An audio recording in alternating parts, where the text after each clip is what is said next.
back at the 50. Then it'll go in the money 20, 30%, and then it's back at $50. So hopefully this time you actually get the breakout. The longer the consolidation, the better the break.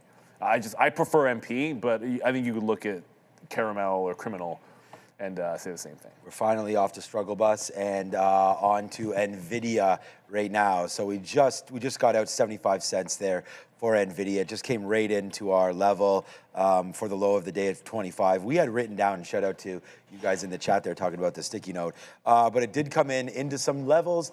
We could wait, you know. So I do have lower bids as well. We were trying to wait for maybe 223, 224, but that level doesn't necessarily have to hit. I mean, we wrote that one down at 8 a.m. or whatever. And so, you know, when it's coming back into there, we just looked at yesterday's closing area, and that's what we based it off of. So, oh man, of course we get stopped out. Like, this is what I mean. As soon as we give up on Google, we get a nice little downside play there, which now would have been well in the money on that short. We were short at 80s right now, and it just printed O's. But here goes. It's Nvidia right now that's really starting to spike up a little bit as we make a little bit of that money back. And, you know, we're always looking to make something back. So we'll go there at that 50 period, move 25 period. Oh, wow, we're over time. 25 period moving average, really? 226.50. Yeah, we are. We'll put something out right there and see if we get it. And maybe Nvidia does scream back to the highs, and we're able to put a little bit of a winner back on the board here for you guys. And $1 coming on Nvidia right now. So yeah, thanks for the show. It was a good one. Thanks to all of our sponsors today as well.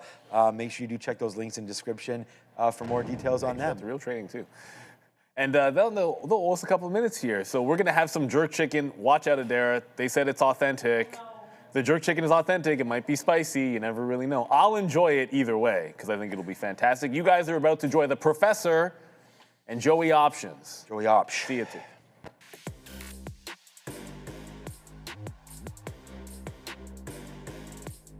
Boom, boom, boom, boom, boom, boom. Greetings and salutations, beautiful people. Welcome to the Midday Show. That's your boy Joey Options. I'm Sharif. And welcome to everybody. Let's say hello to everybody in the chat. We got Daniel, we got Mike PD Rada, we got Benton. How about Christmas? And shout out Devi, Dr. Shuttle as well. Brandon, Nick, and Jacques. Yes, happy Tuesday. Right back at you, brother. Mr. Janky Stock and the OG Gorev, Angry Wife, and Rex Banner joining us as well as Dino Vincenre. And Gani Patel, shout out to my man Gani. The G is back apparently. Film World, Jesse Hernandez is in the chat. Christ, God, Son, One, my man, the Dean, the Maniac. We got Georgie. We got the Auspicious Turtle and Micron Millionaire. There's probably a lot of those now, I'm willing to bet. Zenga, Robert Lewis, we got Ashko, we got the Long Brady, Big 40 Nephew, and Casey Mint.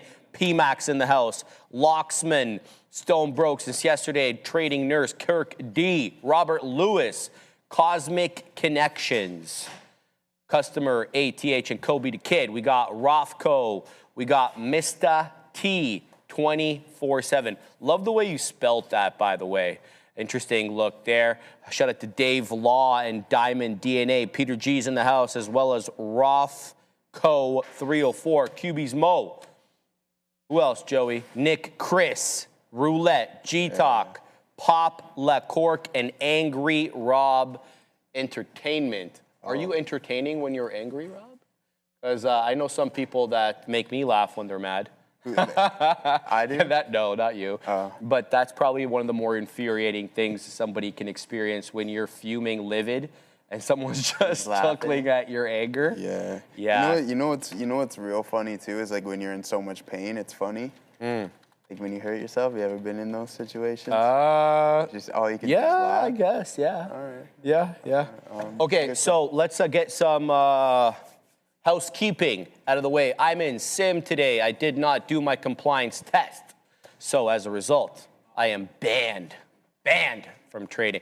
Yes, please, Assassino, switch me to sim. No, Joey, I don't. Yeah, make that two. That's two. Yeah, Joey's staying in sim until the SpaceX IPO. I just didn't do my compliance test, so hopefully we'll get that done today. We'll be back and good to go. So it's gonna have to just take me a few moments here while I organize because I haven't been in sim in a while. So all my screens are all over the place. So I'm gonna send it to you, Joey. Yes, Give me a few moments and I'll be ready. All right, guys, let's head over to a couple of stocks here that were hot. Not so much now. The Nasdaq the SPY stronger than the Nasdaq. It was inverse that yesterday. I wonder why. We're going to take a look at the financials momentarily, but we're being patient, waiting for a potential bottom here on NVDA 225.30s. That's a level. Are we going to hold up? And a trend line. So we've been selling for the past hour or so. What time was this here? Go away. From 10 o'clock to where we're currently trading, straight channel down, guys. So we'll be patient, wait for things to be broken, and I think that'll give us a good opportunity for a move back into the volume-weighted average price at least. We were talking about $232, $6 off of the previous all-time high. And then if we're going to stick with strength, here it is, DRAM still hovering around some of this pre-market consolidation. So not too bad of a look there. HPE, this NYSE stock over here, guys, we tried something. Once again, this is going to be paper, but it wasn't horrible, right? We're not going to complain about it whatsoever. You're still up 25%. And then it comes back to our break even now, just moving sideways. I wouldn't be surprised if we get a little bit more of a move in the latter half of the session on that specific name. Now let's just be patient, sit around to see if we're going to get any form of a turnaround here in this name. I know Katina Man's long from 225. He's going to catch $1 just like that. Nice move there, brother. And we are starting to like what we're seeing. Base at 225.30s and then continuing to slowly climb higher so we can get involved in that bad boy. Let's actually head over to our options chain and see what we got going on. Why did we reject 232? I wouldn't say aggressively, but there was just no participation north of that from the buyers, I must say. So with that being said, we head over to the options chain. We take a look to see if there's any form of supply zone in the 31s, in the 30s, or 32s, I should say. NVDA is that ticker. We're going to take a look at 232.5 and not too much expiring on the 5th. So this Friday, 42,000 or 48,000 at that $230 marker. I think that can be absorbed, but hey, doesn't seem like that's going to be the case for now. So we'll be patient to see if these are going to roll over. And don't forget, we do have a lot of size over here at 225. Do you know who 225 is? No, brother. Shout out to that guy. If you know, you know. He just walks around the street and just benches 225 everywhere, just in case you were curious. Exactly. That's crazy. Yeah, it's wild. But yeah, other than that, there it goes, Katina, man. Nice little move there. A little bit more than $1 for our boy. Ride that wheelbarrow for sure. We'll head over to NVDL to see if we're going to get any form of a pop back up. Wait for the pullback and the retest.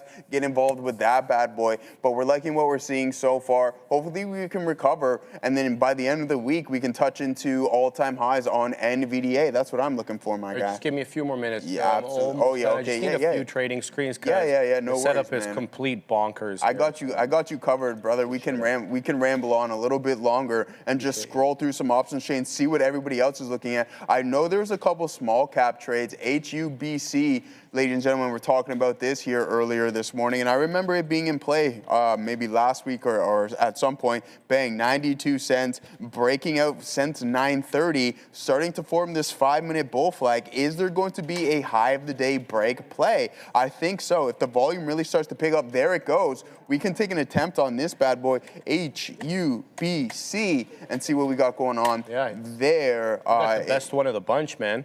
HUBC? Far and away.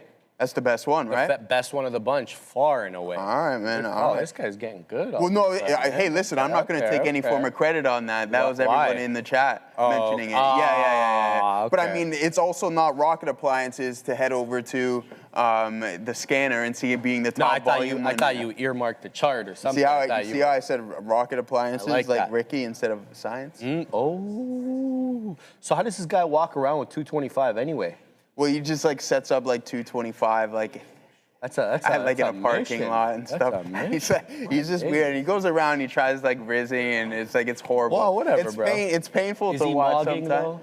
No. He's not mogging? No, I don't think so. He's definitely not. Like you gotta watch a couple. Drake's new video with Chromaz in City Hall, sitting on the mayor's desk.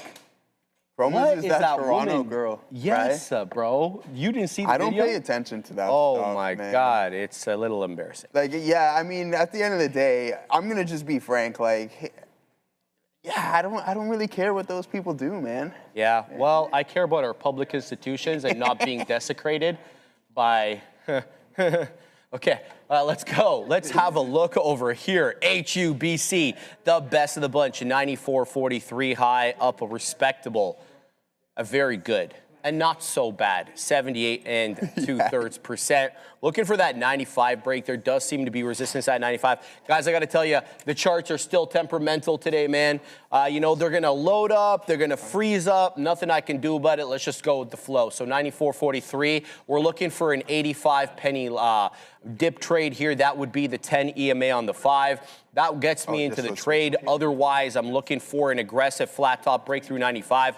But if you're going to take the flat top break, you need to think about the $1 resistance because you likely will encounter a dollar resistance. Now, it may not happen in the traditional way where you get to that dollar, reject, drop back down. It may breach a dollar. It may breach a dollar by like 15 pennies. Let's just go as far as 20. And then you're going to have that zig and zag, though, as the shorts get into it, the longs take profits. Oh, bang! Hey, 95 pennies as we speak. What's up? Yeah, what's up? I just did, Fabian, but Nice. he's still showing some positions from yesterday. I don't know why.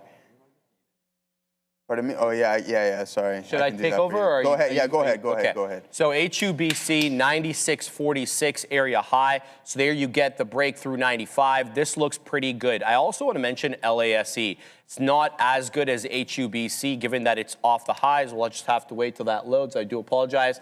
But LASC, a bunch of lower highs here after putting that $1.37. Now, well, you're probably asking, why is that $1.37 the high of the day? Because these two prints over here that worked their way up to high 140s are in the pre-market. So that is the 905 and that is the 910 print right there. That's a double top. That means we are below the pre-market high as we currently speak. I want to talk about STAK as well. It isn't the best of the bunch, far from it, but it's also got a higher low, higher profile. So my suggestion for STAK is try to pick this off the area low. To me, that area low has been screaming 130 to 133. You're going to have to trade this as a bit of a consolidative range until you get that decisive 150 break. Alas, we have been up above 150 into 153, but much like this one's pre-market action, all the major highs, area highs, have been immediate retracements, and you're able to kind of dissect that by looking at the topping tail candles that are immediately followed by candles that breach the topping tail candle low. Case in point, you get it right at 835, you got it again at 935, you got it again at 10, you got it again at 1040. Point is, try not to take the breakout here on STAK. The breakout here typically results in a move down, and that's probably going to stop you out unless you DCA into an oblivion, and we know how that works out for some people. So STAK, definitely in focus here. NUAI, a holdover from yesterday, liking it less and less the more I look at it. Just lost the volume-weighted average price, fighting for its life at $6, but it's got an uninterrupted lower high setup, basically off that 6 1/4 pop. But I'll submit to you guys that the real resistance was 6 1/5 as a result of no closing prints on the 5 having closed, above that 620 area. DXST, fantastic look in the aftermarket yesterday, right around 430. Don't know why it broke out, don't care. But by the time when all was said and done, when this one closed out at 4 to the high there, I want to say at 630, was up 180%. That 630 high was $4.50. Take a gander at today's high, 547, essentially $1 higher. So we're holding the trend. Locally, however, we are putting in a whole bunch of lower highs with just that volume-weighted average price and or the $4 level keeping us afloat. So those are the ones I'm looking for. I got URG as well. I've got LEGN. LEGN a bit more expensive of a name. URG, a bit more down our alley. Taking a bit of a dive off the 215 high, coming into 204. I wouldn't mind an entry here with a breach of $4 getting me, $2 getting me out of the trade. Reason is you have that $2 area, obviously psychological support, but you also have a lot of support at the 10 EMA. This is the first time, I want to say, since the breakout candle at 945 that you're actually touching that green line. and that green line will always be the 10 EMA on the 5, okay, on my charts. So that's what I'm looking at. SDA as well, a bit of a slower mover. Also, it's got some liquidity problems. It's sporadic in its volume. Like, this is a $1.36 name. It's only doing about 75 to 60,000 shares per 5-minute candle. That's not that much. However, locally here, it has a lot of bottoming tail candles off the volume weighted average price. To me, that's indicative of buyers picking it up at that level and or short covering. Because we know the shorts like to aim for the volume weighted average price as their cover spot. So it could be that. You're going to have to make your own decision on whether or not this is an appropriate one. So those are the 8 that I'm watching, Joey. Let's see how they act. Sounds good, man. A little pop-up. I'm thinking maybe we can head into the dollar here on HUBC.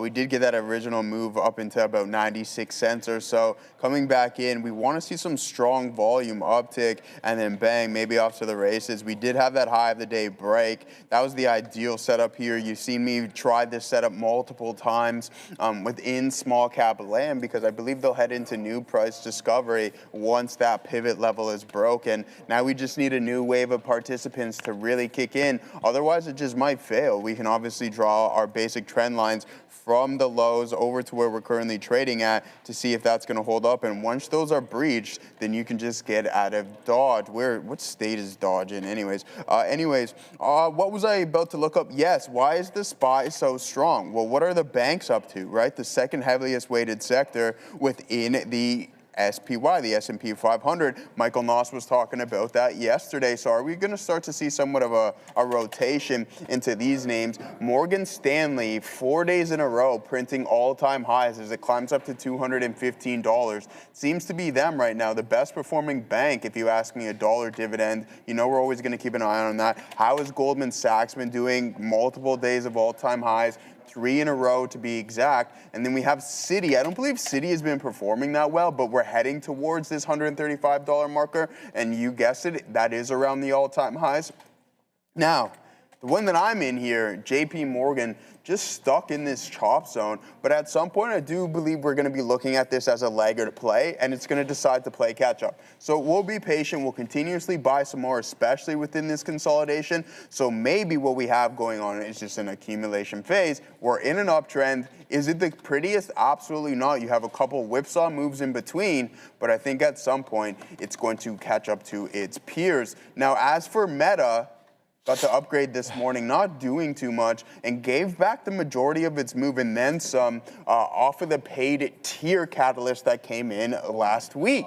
Now, are we going to start to find our footing in this and maybe start to inch a little bit higher? We'll have to be more patient. But Tesla was nice and strong here today. $421 was roughly around that high, maybe a little bit more, $423.50. And I know Luis Valencia in the chat was trading that one. So good look there. And then we obviously have HPE, a name that we were looking at today. No continuation just yet, but it is a NYSE stock. Sometimes these things take a little bit longer to get the ball rolling. You had those strong upticks in, or that strong momentum move in the post market yesterday with very little continuation. So now we're holding that support level at $58. We're going to look for that to remain obviously how it is right now, and then you take that additional leg higher. You can see from the daily, big time gap up. So you can also ask the question, are we going to slowly start to fill this before we continue to the northeast? But what I was seeing in Google today, and I like that the boys were mentioning this,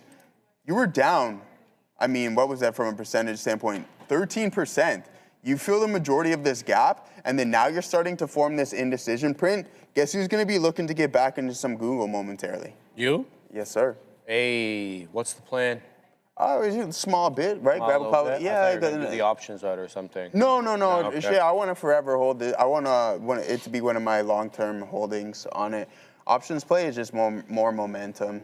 Yeah. Right, just get in there. Let me ask you something. Do you ever hedge your positions via the options route? Like, you know how all the big cover players, calls? Yeah, or to take the opposite position of the one that you're long in through the equities. No, I've never done that. And so let me tell you this. So in TD, right? Yeah. So my largest position was IBIT. Okay. But the contract pricing with TD, obviously web or whatever they call it here, Web broker it's extreme. Web broker, it's extremely expensive. right? So it's just like with transactions, it's like you're collecting a couple $100, but by the end of it, when it's all said and done, you're paying like $60 in fees. If you do it through IB, no? But no, but my largest holdings are in TD, right? I got you. All right, guys, let's get down to work over here. Volume increasing on devs, says TT Mass. Taking a quick look, nice breakout there in about 55 pennies. I've weaseled into LASC. I did like the look of this one's jib.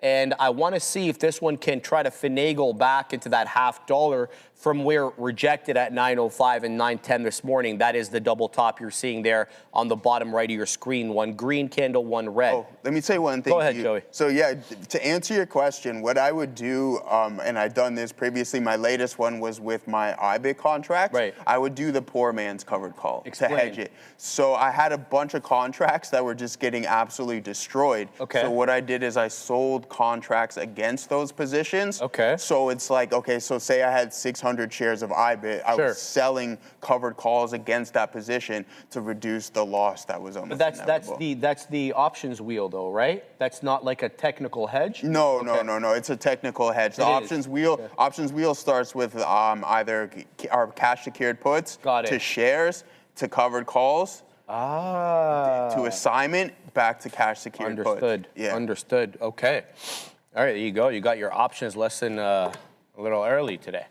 All right, there goes LASC into 146. We've got 37s on. I just want to remind everybody, I'm in the simulator today. Hopefully we'll be out of the simulator by the end of the week, as we will be doing our yearly compliance test, which I did drag my feet on. It is my bad.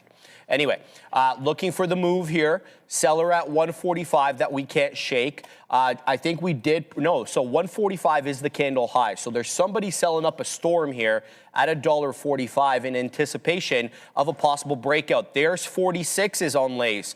We're up a respectable 56 1/3. Can we see the $0.50? The answer immediately is no, as a seller comes in right at 146, pushing us down into 4.3. So what's the move here? Well, I see a consolidative zone between $1.30 to $1.35. That's where I end the trade. A loss of 130 gets me out. The reason is couple. One, 130, a very obvious area of resistance. Double top on the 5, failed, went to 115, then we took out $1.30. After that taking out, take a gander on the 5 here of how long we defended that 130. That is 5, 10, 15, 20, 25, 30, 35 minutes of support at 130. If that loses, I want no part of the trade. It's turning into an ugly topping tail candle right now. Into 140 it goes. I'm talking about LASC. Let's see how this cookie crumbles. Looking for a move above 150. And then I hope people were, thinking about the topics we discussed yesterday about these these small cap gappers that have very big moves and then prolonged lower high downtrends, much like we're seeing here on DXST. Because what these ones end up manifesting into is a failed breakout. So here we are taking out that 450 area on DSXT, and we're weaseling into 475. Now, I want to caveat that statement yesterday because what we had been seeing for I think the past 2 or 3 months is the continual failure of that lower high to continue and take out the previous intraday high. What we were seeing is it ended up being a bull trap, pulling people into the trade only to fail the prior bar low. That didn't happen yesterday. I forget the name of the ticker that didn't happen on, but it was a clean setup. I can go back and look at my trades. And that one ended up rocketing. So let's look here on DSXT for a decisive taking and a clearing of $4.75 and a big move into 5. If we get that on DSXT, I think we might be back into that 547 area sooner rather than later. Be on the lookout for that, okay? I want to mention as well, LEGN is really continuing to go here. A bit more expensive of a name. Haven't quite seen what the spread on this yet. Okay, it's showing me 6 to 9 pennies here. On my scanner, 11 pennies now, so you're going to have to basically deal with that if you were going to trade this stock, which means your stops and your profit takers need to account for that as well. So this is very clean. This is as clean as it gets. 930 breakout, doesn't even look back, not once. at the 10 EMA on the 5. You get a couple of profit-taking candles here and there, you know, litter in a couple of red candles just to keep it colorful and interesting. But the fact of the matter is, this is on the way up. I want to see how it acts at 35, okay? It could be on the way to 35. And then I want to weasel into HUBC here, okay? I'm liking this flat top a lot more every time I look at it. 95, 96 pennies. HUBC could absolutely be him, but the problem with having a flat top break this close to $1 is it presents you with that, you know, continuous problem of using the dollar area both as support and resistance, psychological, of course, right? There doesn't actually have to be a technical reason why it's rejecting there. So HUBC in focus for me. Where is that screen? Let's go ahead and start building a position here on HUBC as we weasel into about 92, 95 pennies. I did set up my hotkeys on Sim, so we're gonna have to use the old way over here. So what's the deal? So what do I do here if HUBC goes against me? 85 pennies, a loss of that and I'm out. Reason is, that's prior bar low. I'm trying to ride trend. Now, you could be a bit more aggressive of a trader and give it to 80. That would be the area low of the 1055 bar. So if you want to do that, just account for the shares you're taking, right?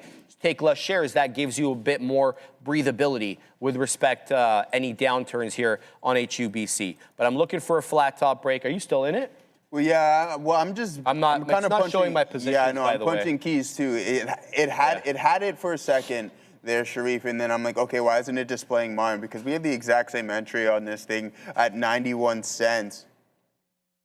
No, NVDL and DRAM are from yesterday. The HUBC ticker is correct. There it goes. It loses. Yeah, so it's displaying information from yesterday. There it goes, Sharif, losing that 90-cent marker down to 88. Let's see if some momentum steps back in. NVDA crawling a little bit lower here, guys, and you can see some of these support levels starting to be breached. There it is. You have a 5-minute candle open up below that 58.36 marker that we were talking about not too long ago. And then now we have kind of this bogus head and shoulders here with the resistance at 227.57. And then now we have a key support level. We're going to look for 225 to hold here in NVDA. SPY, I mentioned this before. I'll mention it one more time. Why is it stronger? Well, shout out to the financials who are continuously putting in all-time highs. Morgan Stanley, Goldman Sachs, Citibank not doing that good, and JPM still, I believe, 10% off of its all-time high. Which, I mean, are we going to be buying this? Absolutely, via the Canadian ADR, the CDR there. So we're happy about that bad boy. Apple to 312, Katina Man in the CDR. It sounds like as well. 312 on AAPL. That's not quite the all-time high, I don't believe, but relatively close. 315.14 is that level. But man, oh man, what a potential to buy and what an opportunity to get something off of the lows here on Google, which I was looking to do. I was going to be more patient, but I don't know what for. You almost fill this gap entirely, and then now you're having a strong recovery day, down 7% off of the highs. You buy the dip. Need we go back in history any on this name, Sharif? Because look, every scenario is like buy the dip on Google. And I remember when I first purchased this stock years and years ago, that's all I did. And then I made the most. I think this was probably the worst investment mistake I've made, was selling around here and then off to the races it goes. I mean, I was buying this name when it was sub $100 and I sold it for not as good as a price as I should have and held on to, but that's just a lack of due diligence on my behalf. We're not going to allow that to happen again. And the names that we get involved with, we plan on holding for quite some time. Speaking of, thanks to our boy to the right of me, Sharif, telling me, hey man, did you see this ETF? I'm like, no, I didn't. So I had to look into it. I mean, I don't think we can hold as much weight into this ETF as we can with the Google aspect, but if we're going to be having a 10-year outlook, 10.7% of it going from preferred share in SpaceX into actual common, I like it. Cool, buddy. Cool. Watching DSXT here, guys. I wanted to see if this was going to lose, and it does look like it is failing again. Let's see, though, what it does at 4.25. That's VWAP. I don't want to, start writing this one's obituary just quite yet. But and the reason I say that is because it made an attempt at a lower high over here, consolidated, and then breached that 1045 area high with this 1115 higher high. So technically, it has 2 higher highs and 2 higher lows. But it still looks like that bull trap pattern that we've been talking a lot about lately. So I want to continue to watch this a little bit more. If it wants to catch a bid, then maybe we can get in maybe above 475, 480, really depending on my decision making at the time. I did add into this position on LASC right where I got in previously. It doesn't show the position board. I do apologize. Don't worry about that, SS. You know, it's not your problem, brother. I'm just mentioning it to them. So I'm just going to give my cost basis here on LASC, 136.6. So I definitely am looking for that 130 hold. 130 gets me out of the trade, but here we come again into 39, looking for another beak wetter here. Let's put one at 142, see if we can kind of clear some of the liquidity out of the way there, or what the situation is going to be. Also, I want to mention URG. I ran out of trading screens, Joey. So what am I going to do over here? BATL. How many? Let's see. BATL. Do I have another BATL? Any more BATLs? No. So I just want to take these ones out of the way so that I can have another trading screen. We'll move VSA over. Let's go, VSA. You can do it, baby. Good job. All right, here we go, Katina, man. We're set up, baby. Let's go. Over here, we'll put this one just like that, and we'll put BATL just like on the bottom like that. All right, we're perfect timing. Fantastic. We're going to Adara. And I'm going to talk about crypto because BTC, last time we discussed this properly this morning, just below 79,000. As of right now, we're trying to hold on to set 67,000. So sorry, 69,000 was where we were just below as of the morning. Currently trying to hold on to the 67,000 level, breaking below 70,000 and just really not looking back in any salient way. Now, obviously you cannot attribute all of this to the sale of 32 Bitcoin by Michael Saylor. That was, again, that happened last week. It was disclosed yesterday. But I think certainly it shows a sentiment shift when you have someone who has been, and people have been reposting in the days since the sale was disclosed yesterday. You're seeing a lot of posts of, at one point, apparently, Saylor saying like, oh, sell XYZ instead of crypto. Sell your kidney instead of your Bitcoin. So the fact that he sold Bitcoin with that in mind, even though we did get a sense that they were going to already consider selling Bitcoin in their earnings report, it does mark a very significant sentiment shift. And as such, you get this big drop here in BTC. For the week, Bitcoin currently poised to close 8% lower. Obviously, we're still early days in the week, so things could totally change, but lots of weakness here in Bitcoin and Ethereum. Mirroring it, we were just below 2,000 as of this morning, currently trying to hold on to 1,900. So at sessions lows, let's see how far Ethereum and Bitcoin can fall. Back to you. Yeah, absolutely. I want to pull up some of this MSTR stuff. I'm pretty sure he sold 32 Bitcoin. I mean, out of 700 and something thousand, I don't know. I don't think that's too big of a deal. This guy probably needed a little cash for something. Again, sentiment shift, absolutely. And someone mentioned it this morning. It's like, what are we even doing talking about this crypto trade other than it continuously selling, aside from the fact that it's like everything else is hot? Why aren't we involved with this AI trade? And I think that's the narrative. That's why I've been trimming on the way down. So, I mean, it is what it is with Bitcoin. We thought that it was going to be performing significantly better. We know Sean's good friend Tom Lee was pumping boat on this and saying, hey, 250K, a lot of us were thinking the exact same thing. We got to half of that, and I mentioned as soon as this trend line broke, be prepared for this to head towards the lows and start to crack some of it. So keep an eye out on that. You're good? Okay. It's fucking SSC. Yeah. So, I mean, it is what it is, but I don't think selling 32 Bitcoin is a complete his sentiment shift or anything along those lines. But, yeah, 35.69 is going to be a key level in this bad boy, and it's just been straight downside. Obviously, this is in 24 hours. You can go and look at the actual underlying itself, and it's not looking pretty whatsoever. No strong days. I mentioned this time and time again, right? Like, you're looking for those strong sessions that we never got. So maybe it was just some form of a cover rally or accumulation. We head over to Ethereum. We'll actually pull up the underlying $1,900. Talking to Chris in the back, he's like, man, oh man, why didn't we get out of this at $5,000? I'm like, it's a great question, brother. I mean, if we could all see into the future, then we all would have been out of it at that price. Sold some on the way down, but it's the crypto space just isn't in play right now, and I don't think it's going to be for a little while. Yeah, well, kind of a tough one there, Joe, but it is what it is. Looking for, where is my screen's gone? Okay, just give me a minute, man, because I'm still setting up my thing. No worries. I'm trying to find this actual article on what he actually said. So I have to scroll through it a little bit, but again, just to get the numbers straight, I'm sure Dara knows that he sold 30. How many did he actually sell? 32. 30, yeah, so I mean, already, like at the end of the day, out of 700. 2.5 million, I think, was. Yeah, so out of like almost 750,000, 32 is Trump change at the end of the day. Yeah.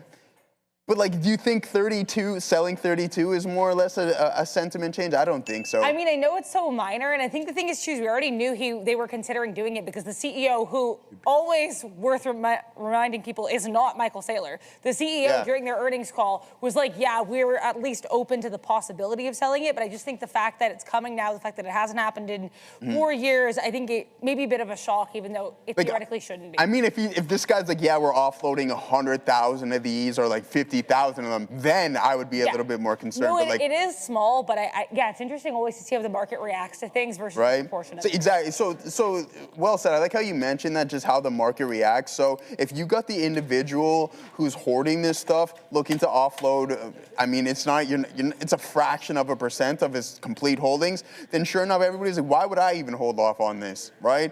We're selling this stuff, and I'm happy that we have been offloading it. I'm still sitting on a good chunk of it. Am I going to be selling at the lows? I don't know. But are we going to be talking about here momentarily the fact that, hey, we've seen the 70% pullback before. We're now sitting at 47%. Are we going to drop? So are we going to continue this slide? Potentially. And what we're looking at right now, I feel like we might. All right, man. I think it's going to be tough for a while until we get some good legislation. The thing is, though, if this isn't for you, if you can't deal with the volatility, if you don't have the conviction in the bigger story, just stay out of it, man. There's so many other things that you can get. Why stress yourself out with this whole thing? You got to have a lot of conviction. I always give the story about, when I was doing PT and I would be selling these personal training packages for thousands of dollars. I was working for Good Life. They weren't my own, that wasn't my own income. And it would always come down to the end of the sale. I would always be hesitant because I didn't have conviction in my own abilities to be able to actually, develop somebody, to actually help them lose weight. And so my fitness manager came on, he's like, listen, man, if you're gonna sell these $1,000 products, you gotta believe in what you're doing. If you don't, it's gonna come off immediately, and you're gonna struggle with the sales. So unless you have conviction behind this stuff, just stay out of it, man. It's not for everybody. Dare. Oh, okay. Sorry. I'll let you guys know here with the market, nothing massive, but I think certainly worth noting. We know there was a while ago that executive order that President Trump was supposed to sign about AI. It was delayed. Now it looks like he signed it. So again, seeing tons of comments from the White House. President Trump signing an executive order promoting advanced AI innovation and security. Once I get a readout of what that order entails, I'll let you know. But it's also worth noting we're going to be getting a White House press briefing at 1 p.m. Now, this briefing is led by Center for Medicare and Medicaid Services Administrator Mehmet Oz, Dr. Mehmet Oz. So we're going to have to wait and see what Dr. Oz tells us, but I'm expecting we're going to get some more details about this order during that press briefing. Back to you. What I was going to say to you, Shreve, is the cyclical nature of the market. Like, one day you're the hottest sector. Like, look what happened to quantum and silver. The next day you're not, right?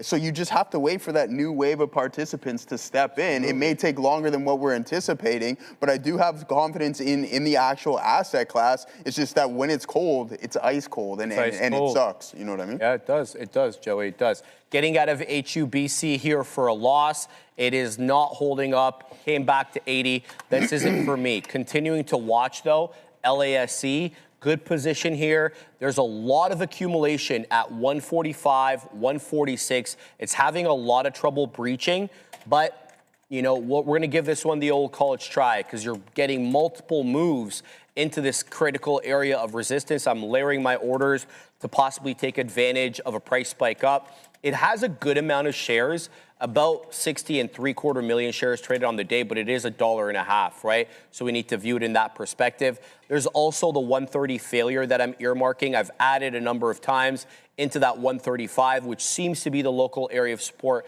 Let's see how this cookie crumbles. Thank you, Heaven, 4426 for the $5 super chat. Sharif, I was planning to buy BTC at 67.2 to 97K. Now I'm freaking out. Should I go for it or back off? Never can I give you financial advice, brother. But again, it comes down to what I just said. Do you have conviction behind the story? Do you think it's going to be a store of value? Do you think it's going to be a possible hedge against future inflation? Do you think that it has any value other than, you know, the greater fool's theory that everybody says is sort of behind the whole thing? If you do, add into technical levels, you throw on that chart, you put exactly where the area of support and resistance are, and you throw out orders there, and you forget about those orders. Set it and forget it, right? And there's a reason why I had a ton of PANW at a certain level, because I put my orders out at technical levels, I didn't look at them every day, and when they triggered, they triggered. And when I took them, right? If you're gonna monitor your positions every day and live by the minute, you're gonna have another thing coming there. So keep that in mind. You'd be hella stressed out, man. I'm done talking. It makes believe people do not understand the Bitcoin 4-year cycle in math. Bitcoin is going under 50K, having no one should be shocked, GPUS and SPY. Well, obviously people are shocked because we talk about it. Were they expecting this? Again, we can just continuously talk about this all day. We're going to end the conversation at some point, but I think the narrative was supposed to change and people were looking for it to change once it came into more or less the public markets. Like IBIT, you thought that you wouldn't have these hefty pullbacks, and when it became optionable with the feature of hedging the actual asset, that you wouldn't see these dramatic pullbacks. That's not the nature, right? So again, you have the mass liquidations, you have the over leveraged plays where people are just getting absolutely wiped out, and they're like, well, what am I even doing here? So you need to wait for a new wave of participants to step in, and that may take some time. The halving cycle, absolutely, but I think there's a couple other things that are coming into factor here. We see some of the Bitcoin miners transition into some of this data center play and cloud providing aspect of things, so that could contribute to more selling as well, because a lot of people seem to be fleeing from it right now. And why? We can trade other things like the AI trade right now. Other than that, NVDA heading towards the low of the day, guys. HPE putting in a new LOD, giving back some of that room. Support level broke right there at $58. Now, once that's cracked, $57 and change, and looking to continue its slide. Now, as we get a pull back here, we slowly grind up here. Now, with that being said, what is Google up to? Because I believe this is going to be a key driver. Is it moving higher? Oh, did it get back a lot of, oh no, I'm looking at the wrong thing. I don't understand. All right, yeah, this doesn't really want to cooperate right now. Want me to take over? For whatever reason. No, I just go to a different stock. Tesla back up to 421, not too bad, starting to form somewhat of a bull flag. So once this price compression pattern is complete, you want to look for volume to kick in, and then that way the break is going to be a little bit cleaner, and hopefully it is to the top side for all the long Tesla shareholders. All right, URG continues to stair step up. It's super slow, but it's trying to make a move back into 215. So just with the beak there, super quick at 212, still continuing to watch LASC. It's still rejecting that 146 seller. There is a big seller at 145, 146. That is the bad news. The good news is generally we're holding up at the 10 EMA on the 5. I'm seeing people, what was this one? GPUS? Somebody was telling me about this one. Yeah, GPUS, not bad, much cheaper, still below the pre-market high, but let me just bring this one in. Yes, so the pre-market high was at 5:40 a.m., the high of which was 25.15 on the dot. The current intraday high is 23 pennies on the dot. But we have cleared that sort of double top close at 22.5. This one's a screaming buy to me at about 22.5, 22 pennies. You just ride trend with a loss of VWAP at around 21 pennies pushing you out of the trade. That's how I would trade GPUS. It's not bad on the day. It's actually up 28%.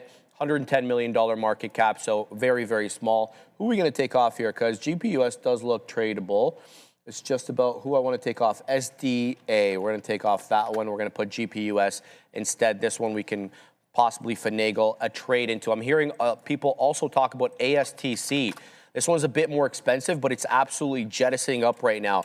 It had a closing price yesterday of about 35 bucks. We're still below the day high yesterday in the pre-market. We got to about $58 or so. It was essentially a sell all day from, I want to see exactly how much we sold off from the 4 a.m. low to essentially the aftermarket low. We had lost about 50% of the value of this name. However, the aftermarket isn't the end all and be all. The closing print yesterday was 35.5. And off that 35.5, we're up a respectable about 30%, a little bit less, 28%. This one is making another move here into 46. I would say watch out for the squeeze here from 45.5, 46 into 50. It could happen pretty quickly. Now, if this one clears 50, there's a good chance that we could see that 58.5, 58.45, whatever it was yesterday at the high. So ASTC, watch out for this one. I do believe it is a little spready, so you're going to have to monitor that. I'm seeing right now about a 30 penny spread, 20 penny spread. It really does change. No, I see a $2 spread right now, actually.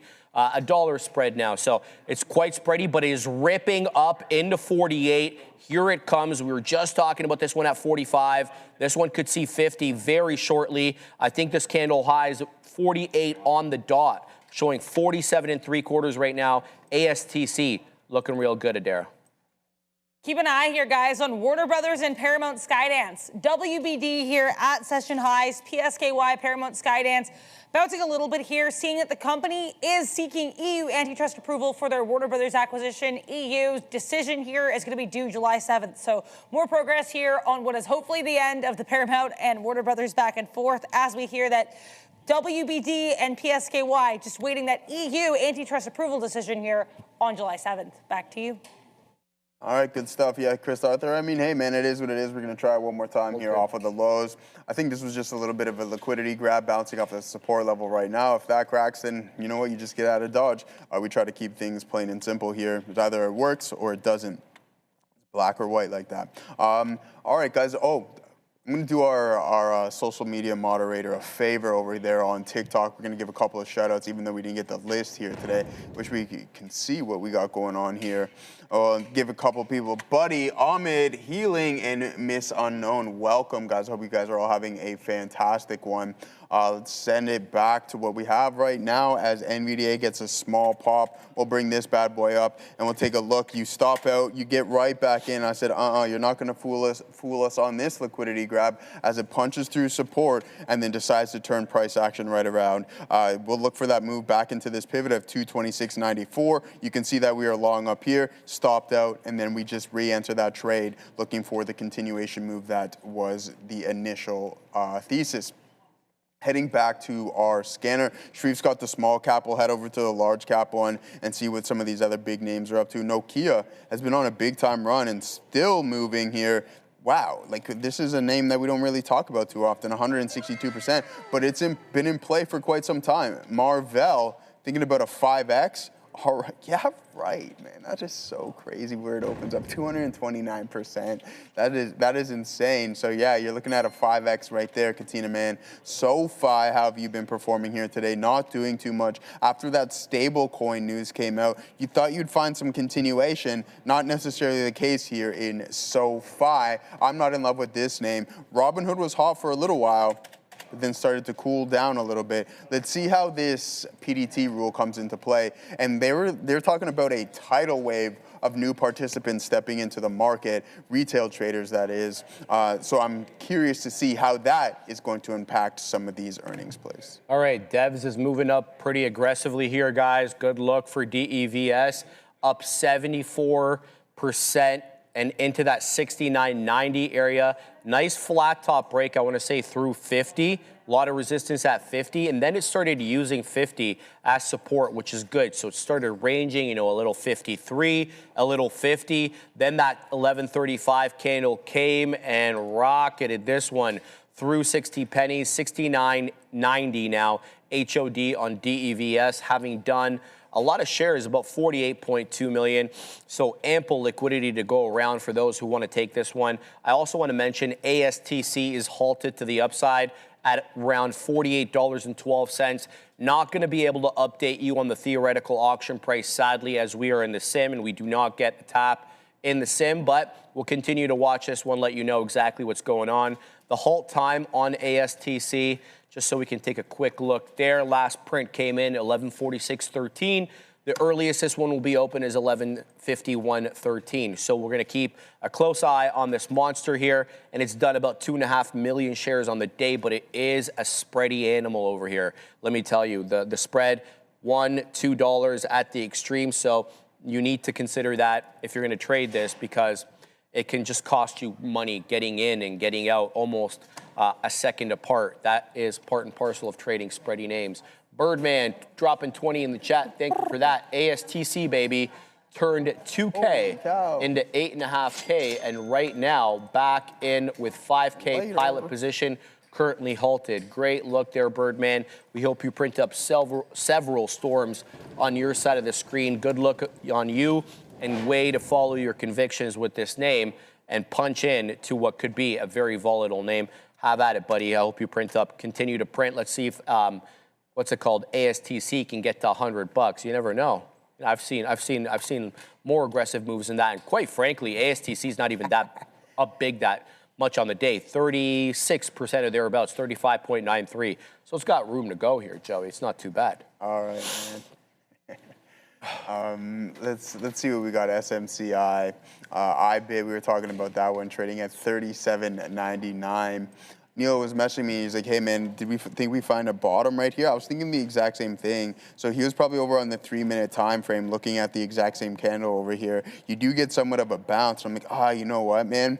I just don't know. The momentum is most definitely down. So if you're looking for that retracement play back into the volume-weighted average price, you're not going to get it here today. So, yeah, poor thing. Now, moving forward, let's send things over to Adara. I want to take a look at K-Web and some of these Chinese ADRs. Keep an eye here on the market and on USO. Hearing from the Associated Free Press that Hezbollah will not be accepting a partial ceasefire with Israel. Now, we know apparently we have Israel and Lebanon discussions. I heard this could be like now the 4th round that's happening. That was as of earlier today.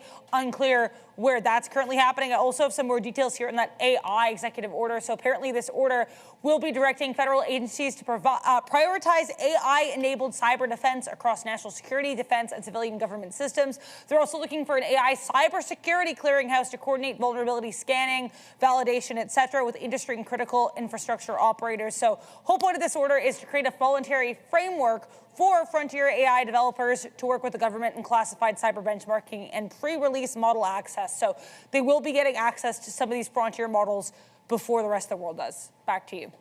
Thank you very much for that. All right, in ASTC here, looking for a hold of 49, end the trade right there. So we did take a nice little scalp on ASTC through 48 and change. We took it up to 52. No continuation, at least of yet, losing 48 here momentarily, but that just could be the spread. Seeing some 47s come in. Let's see if it fails this halt level at 48 on a decisive basis. If it does, and it looks like it will, here comes 47. Can we get flashes of 46? Here on ASTC, we're seeing 47 on the dot, and oh boy, the bottom just dropped off. That 47 in the 46 we go. Still showing a wide spread here, about 25 pennies. Let's see if it's able to recover above this level, but the current candle on the 5 doesn't look appetizing, promising, or good at all, quite frankly, especially through that 50 rejection. Now, mind you, we did get up into 52, give or take, 51.91. I'll just classify that as 52. Back above 47 we go, so it's not as bad here. We didn't find our way immediately into 45, having breached that halt level. So look, let's talk about this. Prior bar low is 45 on the dot. Current bar low is about 46 and change. Let's say 46.20, 46.15. So technically, we still have that uptrend. Higher lows, higher highs. Below 45, though, does really change things, and that's my concern. Here comes 45. 45.20 showing up here. So the selling unabated to the downside. Do we lose 45? That breaches prior bar low, and that puts a gnarly looking red candle with a higher high and a lower low, basically engulfing that prior halt candle, the green one that is. So let's continue to watch here as the buyers do step in, generally at 45. Bit of a tougher look here, though. I was looking for a continuation possibly, but it'll end up being a profitable trade on all of it. But yeah, we would have definitely liked to take a little bit more into that 52. I didn't, so we're going to keep tabs on that. URG, continuing to kind of put in higher lows. If it breaks below the candle, 5-minute candle, I want to say at 11:15, the low of which is 203. I'm out. I've got 2 10s right now, so we're going to risk another 7 pennies. And I'm talking about this candle, bottom right of your screen. That's the low of the on the 5-minute chart, or if you're looking at the one top screen right there. So 203, 202 gets me out of the trade. Geez Louise, ASTC still holding 45. How's my other trade here on LASC? There seems to be a continuous buyer for whatever reason at $1.35 on LACE, right? Now, I didn't add this last time around, but I've already got a good position here on LACE. I've got 38s, it's showing me 39s. I'm really trying to pack the patience for a decisive move, both above 46 and above 50. However, those expectations are being tempered by the local trend, which is area high into 1120, which is $1.46, and then another area high, 1135, which is $1.45. So the fact of the matter is, whether I perceive this as a flat top brewing or not, we do have lower highs here locally on the trend. So I need to temper my expectations, but I'm buoyed in by the fact that the buyers keep stepping in at the $1.35. Let's see how this cookie crumbles. DVES as well, finding some resistance here in around 70 pennies. Not an area I would have earmarked for resistance. I thought maybe a little bit higher into 5 pennies, 75 pennies, give or take. But look, man, if it comes back down into the 10 EMA, give or take around 60 pennies, I could be a buyer around there. So let's see how this one does, Joey. There's a couple of things here. I mean, we got all out of NVDA. We switched it up on our chart. There was a big volume spike, and then it just never bounced off of that level. With that being said, we're going to avoid this name.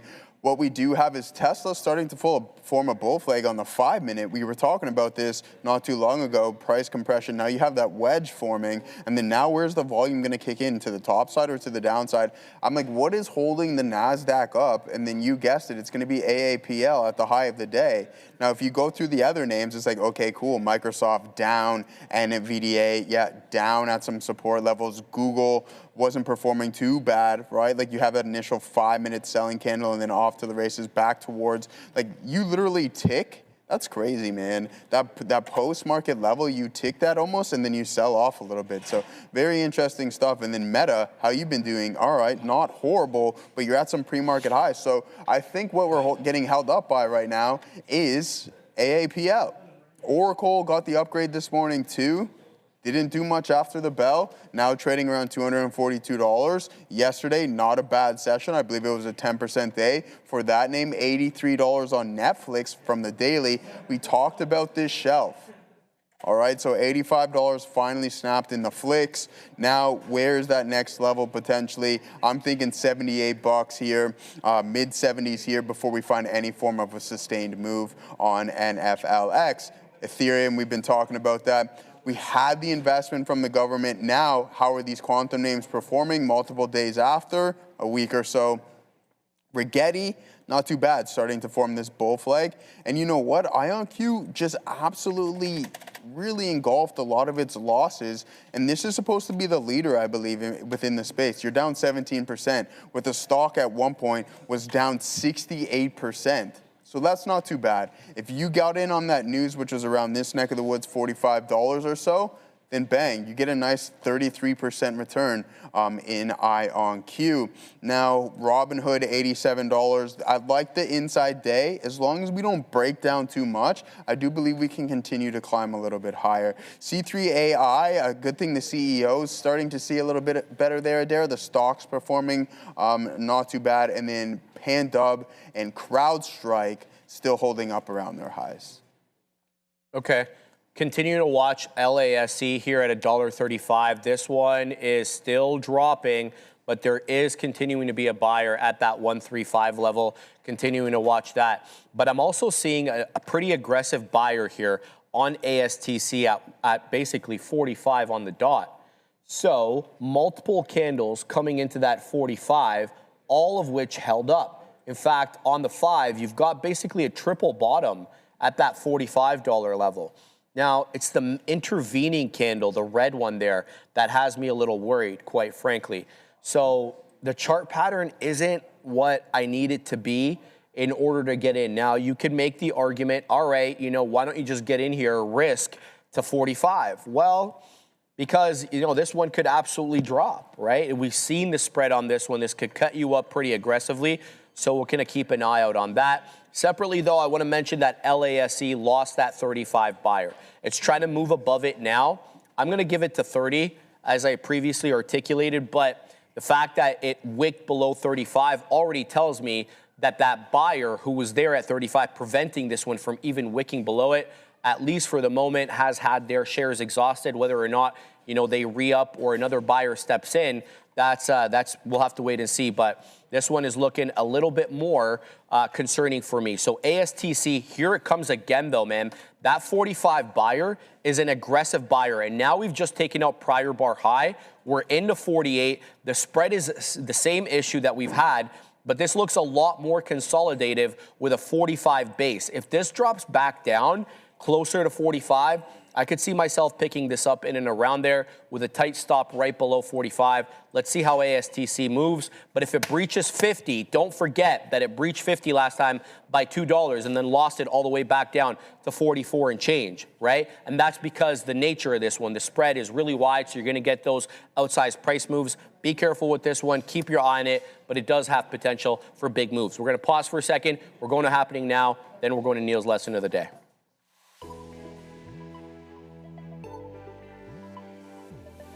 What's happening now is a NASDAQ that's trying to take out yesterday's highs. Nice strength here for that market. S&P 500 actually already rejected yesterday's highs. So that prior day high level, certainly an area of interest for both of these major indices. Let's take a look at the Dow because we can. Dow rejecting, Dow actually already above yesterday's highs, that rejecting that pre-market area, though, from Monday morning. We'll take a look here as well at the IWM. IWM on a nice little upward trajectory from yesterday's low. So let's see if that upward push can continue on here. And we'll take a look at USO as we continue to digest headlines out of the Middle East. Both the market and USO, interestingly enough, at intraday highs or intersession highs as we assess ongoing commentary. We just heard reports from the Associated Free Press suggesting that Hezbollah has said that they don't want a part-way ceasefire with Israel. They want a full-way ceasefire or nothing. We have to talk about MRVL because Marvell just rocketed up here today after a keynote between CEO Matt Murphy and Jensen Huang, CEO of Nvidia, during which Jensen Huang said the company has what it takes to be the next trillion-dollar company. Now, as of yesterday's close, Marvell was at $200 billion, so that's a 5x valuation in Jensen's eyes. Good look here for Marvell. Now, we've already had this Lip-Bhutan keynote as well. Not too much of interest. The last keynote here of Computex Taipei 2026. Rafael Sotomayor, CEO of NXP Semiconductors, ticker NXPI. That'll be tonight, late at night. We have to talk here about President Trump as well. We know Trump has signed this new White House AI executive order. This was exactly what reports suggested it would be. The biggest thing here is that they're requiring frontier AI models be viewed by the government first before they're wide released. There's also a cybersecurity element of this. I suspect we get more once we get the Dr. Oz press briefing at 1 p.m. So we know that with Caroline Leavitt's pregnancy, these individuals at the cabinet level have been switching off, taking turns here with these press briefings. We'll have to wait and see how Mehmet Oz fares, but I will be covering this meeting and keeping you guys posted if there's anything of note at 12:30 p.m., so half an hour before this, we get the start of the Microsoft Build event. I will cover these simultaneously, and I'm also still listening to Marco Rubio here at the Senate, because that's what we do for you guys. We listen to everything, we cover everything, and we give you all the info you need to know. Speaking of which, something else you need to know. Palo Alto Networks, they're reporting after the bell. GitLab is reporting after the bell. Ulta, you guessed it, reporting after the bell. I'm going to have infographics here on all of these ahead of their reports that look just like this with some earnings info. These will be released, and this one's already out. Ulta should be out pretty soon. You'll also get GitLab coming out within the next hour or so to prepare you guys for these earnings releases. But I am excited to prepare you now for Neil. which should be an exciting lesson of the day. Neil, how's the lesson and how was the chicken? Oh, it was good, Adara. The chicken was good. I mean, I'm not gonna sit here and tell you that there was like that authentic jerk where, you know, like you feel it in your pores and it's just like the spice. But for what our caterers usually do, they did step the game up a little bit there. So yeah, it was the chicken easily better than the last time we had the jerk. It's not gonna be the same as like back home. The rice and peas not gonna be exactly the same, but look, it's absolutely solid. The coleslaw was fantastic. Coleslaw was actually really, really good. I'm gonna give the coleslaw itself, we'll get like an 8.8. The jerk will get like an 8.1. The rice and peas were aight. Yeah, somewhere in the 7 range. But no, the lesson of the day is about continuation. And sort of, you know me, the way I look at it, I wanna just be boringly positive as a trader. And sometimes where you look to and how you look to express a move or a trade, sometimes the boring way can be good, but it does require, if you're gonna trade a certain style where I'm taking something from leg to leg, you're always actively looking for the next play. So it's easy enough to say, okay, I think crypto was a short, and I like Bitcoin at certain levels. I liked it into the prior high. You getting that? No. I liked it, I wanted a VWAP retrace. So if you can get that, let's get the write-off VWAP. Well, the only chance you got was right here, like 1 minute after the open, and maybe you could sneak it in there in IBIT. So I didn't get what I was looking for in IBIT, but you got to have a backup plan. Where else can I express the trade? 9 times out of 10, if it's crypto, BMNR is going to be the trade for me. So you get a big move down. It's like, well, why do you only have one trade in there? Because I'm just looking for something on trend that sets up an entry that fits my risk profile. So where do I go first? Well, what's one of the shorts that I like? Fail of the pre-market high, hold VWAP. Fail of the pre-market high, top wick on BMNR. So I end up shorting that, not Bitcoin. And then I end up reloading that on the fail of VWAP, not Bitcoin. And then once that trade was done, because it got to a support level, I'll quickly show you. So there's the short. There's to that level, and I'm hunting for the next trade. It's like, oh, but you could have just held on to that one. Fair enough.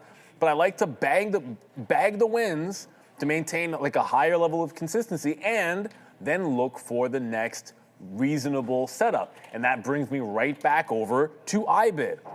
That's the point at which we're getting the first bottom tail and attempted bounce on IBIT. What do we get? A reversal candle.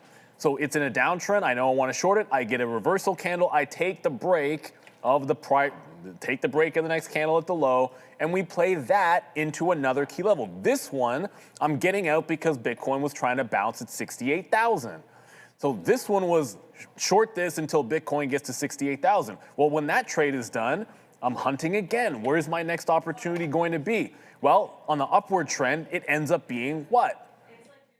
BMNR pulls right back into where? The prior day low. Rejects underneath the prior day low. Again, another trade that I like. The initial thought on Bitcoin, just to remind you, was pull back. If you get a bounce into the prior day low, I wanted to short it. So you're not going to get that on IBIT. But when BMNR gives that setup, the bounce into the prior day low, well, then I now short that for the next trade. And I'm going to look for I'll look for another one on trend if I can find it. It's the same thing. It's like you're looking short. Now you can just be like, I'm shorting it at the open and giving it a wide stop and holding it. That's not typically my style because I find it difficult to try to replicate that and be consistently positive.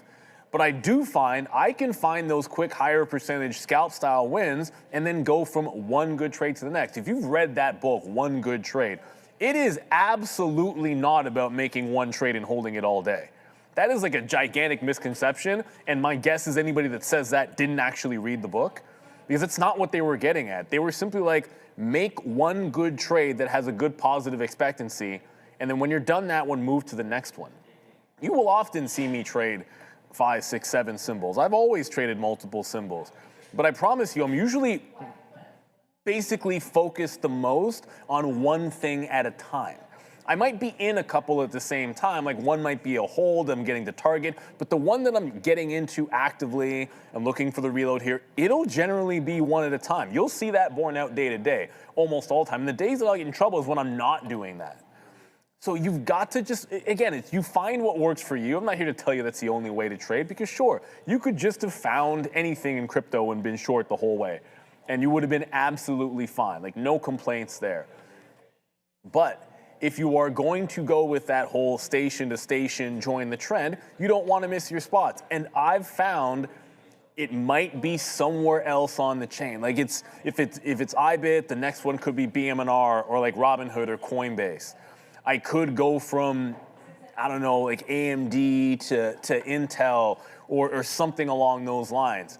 And a lot of this got born from the meme craze, because if you were trading back in like the 2020 era, when we had all the meme stocks going crazy, this sort of passing the baton was a normal thing. Or if you're a small cap gap trader, you might find if there's like in sympathy, a bunch of stocks are squeezing, and they could be, maybe they're all in the nuclear space, or maybe just a bunch of random squeezes happening in small caps, but they have similar profiles. You could go from one to the other. Oh, this one's bouncing off VWAP and continuing trend. Boom, make that trade. Okay, let's look for another one on trend that's going to pull back into VWAP and bounce. You've just got to find an execution strategy that works for you. That is the part that confounds people. In all my years of trading, it'll be, well, they're like, I like this long off this price, or I like this short from here. That's not enough, because you've got to have an entry plan or something that you're looking for to happen that gives you the confirmation that, okay, I'm getting in right here, and this is where I'm wrong. I'm in here, this is where I'm wrong. Boom, that's my trade, and I can easily explain it to you, right? Like, it's not as simple as, no matter what it looks like, I'm gonna buy it at this level. No matter what it looks like, I'm gonna sell it at this level. That gets people into a lot of trouble, because from that standpoint, you're just like, okay, this level is gonna work. I don't need to see anything. Doesn't need to be a bid, doesn't need to be a trend break, doesn't need to be a bottoming tail candle, doesn't need to be a volume spike, or doesn't need to hold this moving average. There's just no confluence with it. And most traders I've found can explain their execution strategy pretty well, and then you just go out hunting, looking for those, because at least you're out there knowing what you're looking for. I'm not a hunter, but I would imagine you go out to hunt, you have a pretty good idea of what it is that you were trying to hunt. Maybe you go out there just, whatever, I'll shoot whatever I find. I don't think that's usually the way that it goes. You have a general idea of what it is that you're looking for, so at least when you find it, you can execute with confidence. So there's your lesson of the day. Again, good luck to everyone trading. I mean, it seems like you just buy the NASDAQ and you're good to go. Like, these markets are unbelievably resilient. As long as you're not long Bitcoin, I mean, pretty much everything else is looking fantastic. So enjoy your lunch if you haven't had it already. I pretty much polished through mine, and it was tasty. So I'm happy. I'm happy as can be. Like, usually I'm not done everything. I'm done it all. Absolutely delicious lunch today. Peace. Much, Neil. I do look forward to tasting said jerk chicken. Man, it was the Rio Republica where we stayed. Both you and I both stayed there. Some of the best jerk chicken I've ever had in my entire life. You got it by the beach, right? Exactly. You know, dude. And come Thursday, when everybody starts coming Thursday, Friday, like Monday to Thursday. You get right away. Bro, the lineup right is away. No lineup is no lineup Monday to Thursday. Oh yeah, but as soon as Thursday, Friday, the lineup's crazy. Yeah. You know what I didn't like about that place is that some other resorts, the one that I was telling you about, Breathless, you remember? It's like you can get whatever food you want at whatever time you want. And there's room service at Breathless? Because there's no room service at Republica. Like if it's 3:30 in the morning and I want some chicken tendies, I'm getting them. Like, see, that's what I was expecting, but we didn't. No, you don't get that, dude. There's that one little fridge. I remember. I don't know if you remember this, but there's like a fridge that if you wanted to eat, you would have to go find like some cold hot Sports dogs. bar? You're talking about the sports bar. It was outside of the sports bar, right? So like if the sports bar wasn't serving anything when we were there, like there's a fridge that they literally had outside, and it's like they had like burgers in a container that were cold and shit. By the snack bar where the jerk chicken is. Yeah. There's like no way to warm it up, really. There's no way to warm it up. But there was a microwave in the sports bar. Yeah. So if you want to do that. But even so, man, like no one. I don't want chips like the tortilla chips and queso at 3:30 in the morning. Yeah, I know, right? Dude, I want something like. I want meat. Yeah, exactly. I want meat. Yeah, man. Yeah, those were good times. But Breathless is like twice the price of Real Republica. You realize that, right? But you pay Breathless for what isn't you cheap. get. Yeah, No, it's not. It's not cheap but at all. The Dominican one, they renovated it. That's why it used to be least expensive and more like the crazy one. But then obviously with renovations comes the increase within your stay. I like that. I like that. All right, there goes ASTC. We've been having multiple dalliances with this one. In at 48, scalping, multiple 50 rejections. Now I'm bottom picking here, 47.21, ripping through 48, just got the beak wet there. Looking for a bigger move above 50, man. There is a range established here. It's pretty obvious. It is $45 as support, $50 as resistance. I'll submit to you, the support level, at least for the moment, is more staunchy in being held than the resistance is being held, because it does breach through 50 on occasion. So here we go, showing 48.25. I'm looking for a bigger move up here into 48.75. Then I'm looking for 49.75. Alas, that is not happening at the moment. Continuing to watch LASC. Finally back in the money on this one. Nothing to write home about, but this one is breaching that area high. I want to say the 1155 area high, which was, geez, my silver is not working, 140. We're showing 142. I'm trying to pack my patience here for LACE to see if we can break through that $1.50. It's been a tough trade. I mean, the best print that I've got so far has been 143. I mean, I could have sat at 145. I chose not to do that. I chose to sit above that, but we'll see how this cookie ends up crumbling. Continuing to watch ASTC as it works right back into that 48.5, but it's zigging and zagging here, quite frankly. So a loss of 45 does end the trade for me. And then the one that I've been watching here kind of with a little bit of a suspicious lens is URG. The reason I say, you know, with a little bit of suspicion is we have an area high at 11. That's 214. Then we have another area high at 1140. That's 212. And now we just rejected 210. So I'm starting to feel perhaps maybe it's getting a little top heavy. So URG, if it comes into $2, I could pick it up there for a DCA. Until then, I'm just going to steer clear, either get stopped out below 203 or watch this one possibly take out 215. We'll see which one comes first. We're going to pause for a second, going up to the big desk. Keep an eye on space-related stocks and DXYZ. Here is ASTS at intraday highs. Seeing some more reports here about the SpaceX IPO, which we know is hotly anticipated and expected to go to market here on June 12th. SpaceX reportedly indicating it plans to raise at least $75 billion in an all-primary IPO, aiming for a $1.75 trillion valuation. Now, as of last week, we were hearing over or at least 1.8 trillion, so 1.75 trillion.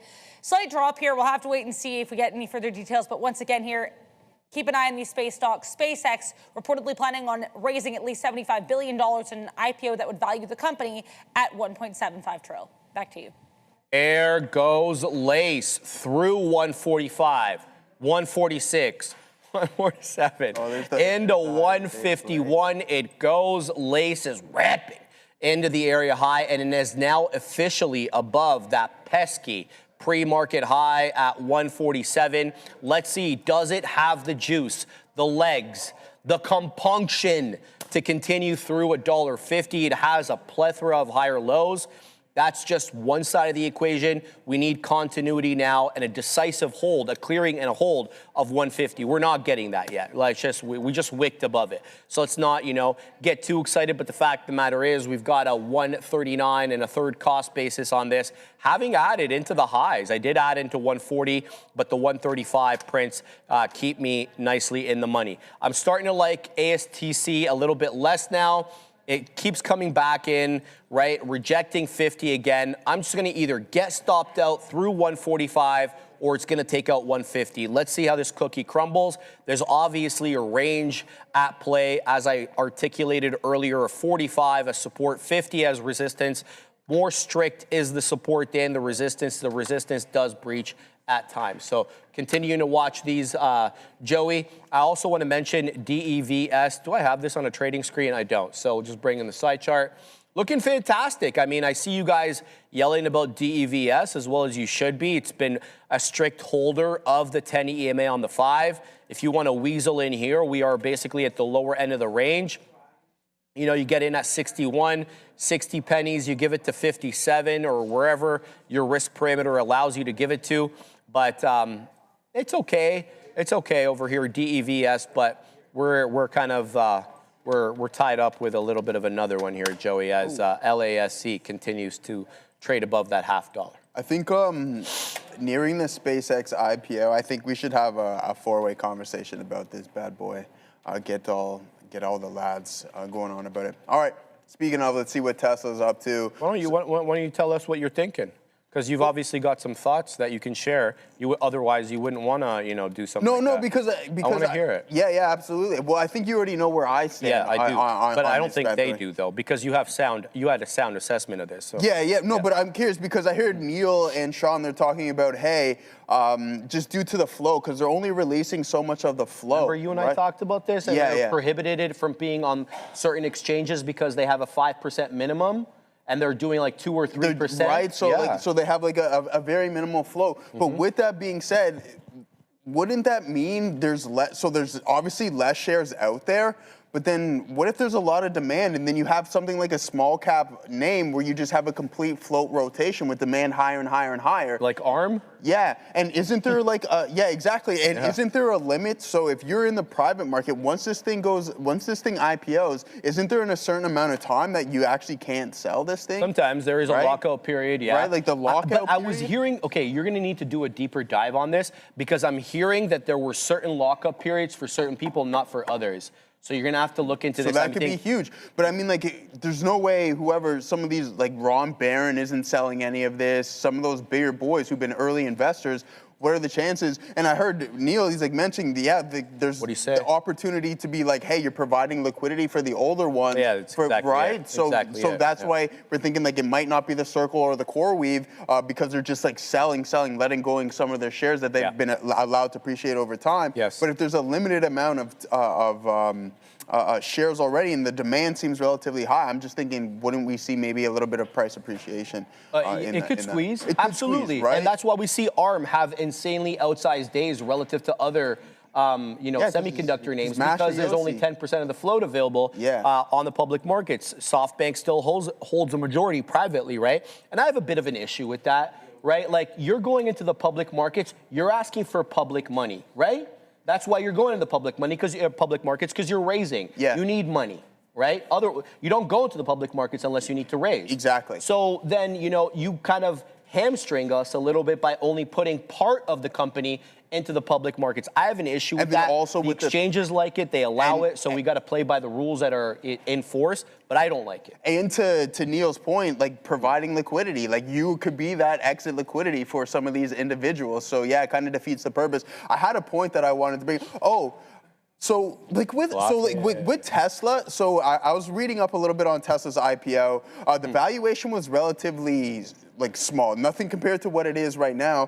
Why are some of these companies starting to IPO at trillion-dollar valuations? Why didn't they go through why didn't they go public at a such earlier stage? Because there's more money in the private markets than there historically have been. There is the fewest. I think we're at in historical terms, some of the fewest publicly traded names. I see this commercial on CNBC a lot in the morning, right? And it's basically it's like a DXYZ, where it's just basically this fund that gets you into the private markets, okay, for non-publicly listed names. And the premise of the commercial is so many companies are staying private, so investors are unable to invest in them, so invest through our vehicle. But it begs the question, why are they staying private for so long? And because you have private credit, you got private equity, you got a lot of private money, you don't necessarily probably need a lot to go. less tomfoolery in the private markets as well, too.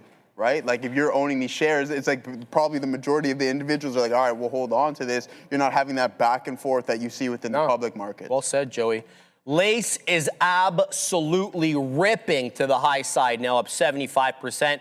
We're wetting the beak along the way. Nicely in the money on this one. Full disclosure, I'm in the sim today, guys, so this is not real money. Looking for continuation here. Looking for basically $1.75. It's a thick trade though, man.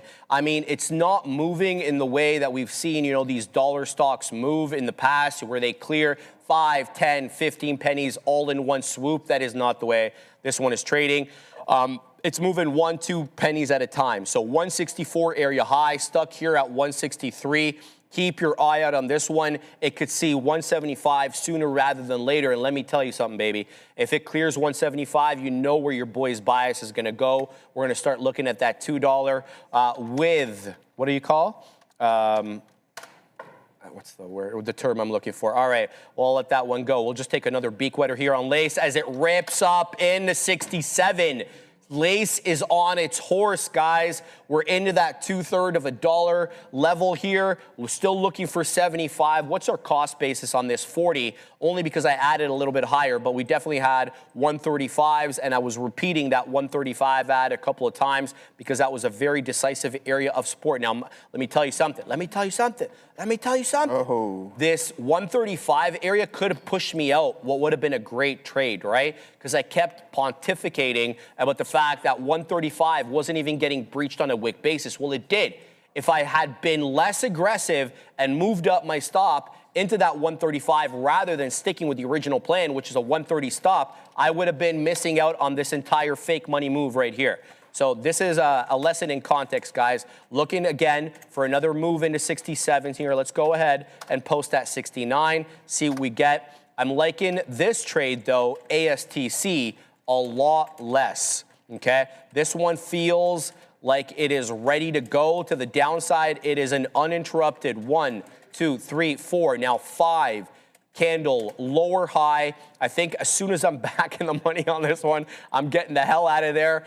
I got 47.21. It's showing me 47.18s, but the spread is what it is, so I need that move to come back up on the bid, and then I'm going to get out of there. I'm liking this one a lot less. It does feel like it could flat bottom break through 45. I could be wrong, man. It could hold 45 like a glove and then rip up through 50, and I might miss that. But this was a lot more dangerous than LASC, given the spread, given the price action volatility.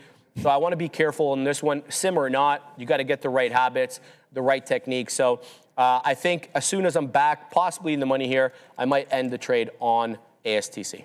You know Orlando Brown, right? Remind me. The dude, like a Family Channel actor. He's like kind of lost his way. No. A little bit. Can I look up? Yeah, look up. You know Orlando Brown? Like. Orlando. That's so Raven. Yeah. Okay, I don't know. Dude, when he's lost his mind. But did you see this guy? Yeah, I've seen this guy before. I've seen this guy before, Dude, yeah. He's doing this interview and there's a mic up here like there is right now. It's insane. He's just completely lost his mind. What happened? No, I'm not gonna. You can't say? Yeah, no, yeah. It just reminded me of that, which is absolutely mad. Yeah, let's take a look at New Scale Power here, ladies and gentlemen. We're gonna switch that subject real quick. SMR. Pew, pew, pew. Jesse, I hope you're having a good day, broski. And same with everyone else in the chat. I haven't seen Hangry Wife too much in there. I mean, we had a strong move in the market earlier today, and then now Hewlett-Packard not doing so well, guys, giving back a little bit of its move here. I mean, yeah, we're at that opening print high from yesterday's earnings report, but SMR, New Scale Power, where's the guy from work at? Hopefully he started to continuously buy this off of the lows. Hey, you're gonna take that, right? Like, if you're in at $10, Sharif, congratulations, 40% to the top side. So pick them up over here in SMR. AAL, not doing too much. I mean, we don't really talk about the airlines too much here. ONDS. You know what I ran into? Ooh. This, I forget the ticker. I'm gonna find it momentarily, but there's this company that buys, basically hoards these airplanes and then just leases them out to airlines. It's a 3-letter ticker. If you guys know what the name of the company is, tag myself or Joseph in the chat. And apparently it's like a hell of a business model here. You don't got to deal with any passengers. Forget about the fuel costs that you have to incur as an airline and the variable costs that come with that. You're just basically buying these airplanes and then because you got to ton of money, right, ahead of time, you lease them to these schmuck airplanes that either can't get or airlines that can't get their hands on new airlines from Boeing because their delivery cadence is crap, or you just, you don't have enough money to ante up at one time, so you lease it, right? What's the name of that, man? Yeah, we can figure that out. Was that JTAI? No, I'm gonna have to find it. I think it's the 3-letter ticker. We'll allow you figure that out there, Sharif. As we take a look at HPE, we're up 25% at one point, down 15% here this morning. Fabian hovering around me currently right now, making me nervous, man. There it is, SPY and the NASDAQ still performing relatively well, and we're being held up by the likes of Apple right now. So AAPL, we tried the long on Tesla via TSLL, and then it broke through the support. I mean, we did catch the lower end of the range, it broke down, now slowly starting to grind higher. You got one and a quarter here on the actual underlying asset, 2.5. Now there it goes. Maybe we take one more attempt on this bad boy here, Sharif. Hey, Jesse's like, hey Joe, you actually really trading sim? I'm like, yeah, man. I both are, man. I mean, I did as soon as I got the notification, I just been busy, bro. I mean, it's on me. It's not. I mean, I don't think it's that big of a deal, to be honest with you. You can get it done in a span of a couple of minutes, and then you'll be back tomorrow or Thursday or whatever it may be. But yeah, I'm just like, you know what, man? It's peaceful bliss right now. I'm going to be patient, sit on hands, start rocking and rolling here. And hey, whatever happens, I can switch over at any given moment. Just right now, I'm just like, you know what? Don't feel like being stressed right now. Wasn't necessarily in the mood. And I mentioned to a lot of other people, I'm like, you know what, I might do it for like a week. Because Jose actually trades a lot of sim. He's like, you know what, if I don't see anything, if I don't like anything, then we just hop in the sim. No point in putting on risk if you don't have any confidence in your setup. And that's what I was just like, yeah, all right, let's be patient and wait for some other high quality opportunities, some daily setups to be displayed. AER. It's an ADR? AER. Or AER. Yeah. So wait for some high quality setups to be displayed on the daily, and then we take some opportunities on that. Here's Bitcoin, 38.36 now. Man, oh man, that's a hefty slide. Down another almost 20% off of that peak. You guys know where I stand on this name. And then Circle was hot for a while, cooled off, double top at $140, $102 now. So that's a pretty hefty slide there, 30% on that bad boy. But let's see if we can get this Tesla rocking and rolling. Go ahead. Lace is ripping, guys. Lace is absolutely on a rampage to the high side. I just got a message from Bovin. Bovin is en route. He's in the car, okay? He's on the way home, and he wanted me to look at DEVS. I was like, Bovin, you're killing me. I love you. The fact that Bovin already knows what the gappers are in the car speaks to this man's small cap acuity. So, all right, continue to watch here, guys, as this one dilly-dallies with 175. Let's wet the beak at 75. That is going to be my highest print on the day. We're still holding some good shares here, looking for a move into 2. Let's keep a close eye. There it goes, Joseph freaking options into 76. I'm posting at 77. I happen to like the number in the same way that I like 88. And then, guys, if we clear 75 decisively, and I submit to you 76, 77 is not a decisive clearance, my bias, we're on the way to 2. LASC is an absolute rocket ship right now. I'm loving this trade. Let's keep an eye out on this. Dear Oil. Oh, Dear Oli, I read it as oil.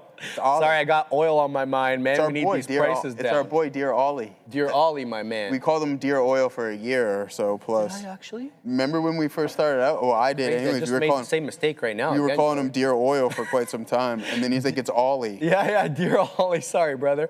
Lace about to be the biggest market cap and drive the NQ to 45,000 by next month. What's happening over there, brother? What are you drinking over there? It's like 12:30. There goes Lace, Joseph, into 180. The rip session is on. And then I also want to point out one fact here. We always say sometimes the trades that you lose on sometimes are actually some of your best trades because you could have got even more rinsed. Case in frickin' point. Look at that out. And a loss of 45. I felt this one. You can sniff these ones starting to, set up for the failure. I actually took money on this one. We actually made a little bit of money on that ASTC pop back into 47.50. I had 47.25. And now down goes ASTC into 42.80. Watch out for a 40 hold, though. Hold dollar, sorry. $40 psychological support. Also, a little bit of an overlap here with that volume weighted average price. I'm going to be keeping a close eye here on ASTC. Should it weasel down into 40, I likely will be a buyer. Continuing to watch, though, LASC with a 184 high. We didn't get anything at 84s there because I did go and look at ASTC, so that's on me. But hey, we got 140s on right now, and so that means I'm going to take any opportunity here on possibly any dips to wet my beak and get a little bit more. I see a lot of resistance, initial resistance between 145 to 150, as we spoke about for a long time. So if it does come back into that level, I'm likely a buyer here. All right, interesting headline coming in.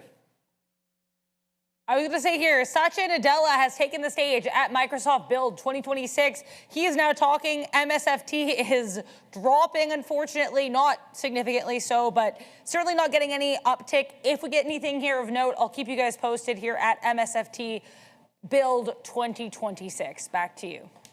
Down goes HUBC, much like Frazier went down in the Thrilla in frickin' Manila. Did you watch all three of those fights, by the way? No. That's crazy. Your boxing card's revoked. Why? I don't know, because you got it. Like, that's part and parcel of being a boxing fan. You got to see the trilogy, my guy. The Thriller in Manila? All three. Because there was three big ones, right? That microphone moved, huh? Watch your head there, Joey. I know, man. We're going to have to be careful here. HUBC is tanking, guys. Lost the volume weighted average price. Could be some support here at around 65 to 64 pennies, given that bull flag that we put earlier on in the implied balance open. But it's lost VWAP, and that puts it on Uncle Sheriff shit list. So we're not going to touch that one for now. But up again goes LACE, and that means I'm going to wet my beak here into 183. Very, very strong is LASC. You needn't concern yourself with any other small cap gapper right now. LASC is absolutely him. Whether or not it makes it into 2, that's still undecided at the moment. My spidey sense says 186 incoming. That is a new high a day. My spidey sense says we're probably going to see that 2-ish area, whether, you know, it's like 205 or 195. We'll have to wait and see. But I'm wetting my beak here, Joseph. 187. Oh. The high of the day. Let's go ahead and post up at 88. That's crazy. See what we get there. Let's see what people are talking about. Niraj says, check out RKTO.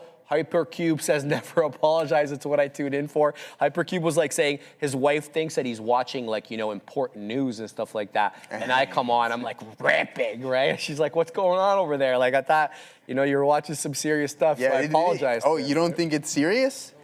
I don't know. Well, you know, like if you're not watching, you don't know what the hell's going on there. There goes LACE again, Joseph Options, into 189. We wet the beak at 88. We sold a lot of shares, by the way. But it is SIM. So, you know, it is what it is. Emphasize that. Yeah, I've emphasized it multiple times. Yeah.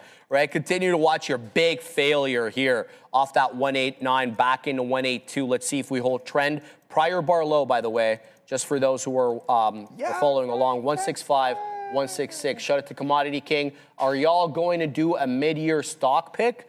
I don't know. I didn't Katina Man's been talking about that for some time. I don't know if it's actually going to go down or not. He wants to impose new rules. Is that why he wants to do a mid? We've been doing that, man. We've been doing it mid. We've just been rolling with the punches with that stuff, man. Fabian apparently is the self-proclaimed gatekeeper of this whole thing here. Give him that, man. So we have to cede everything to Fabian. So whatever he decides is what's going to happen.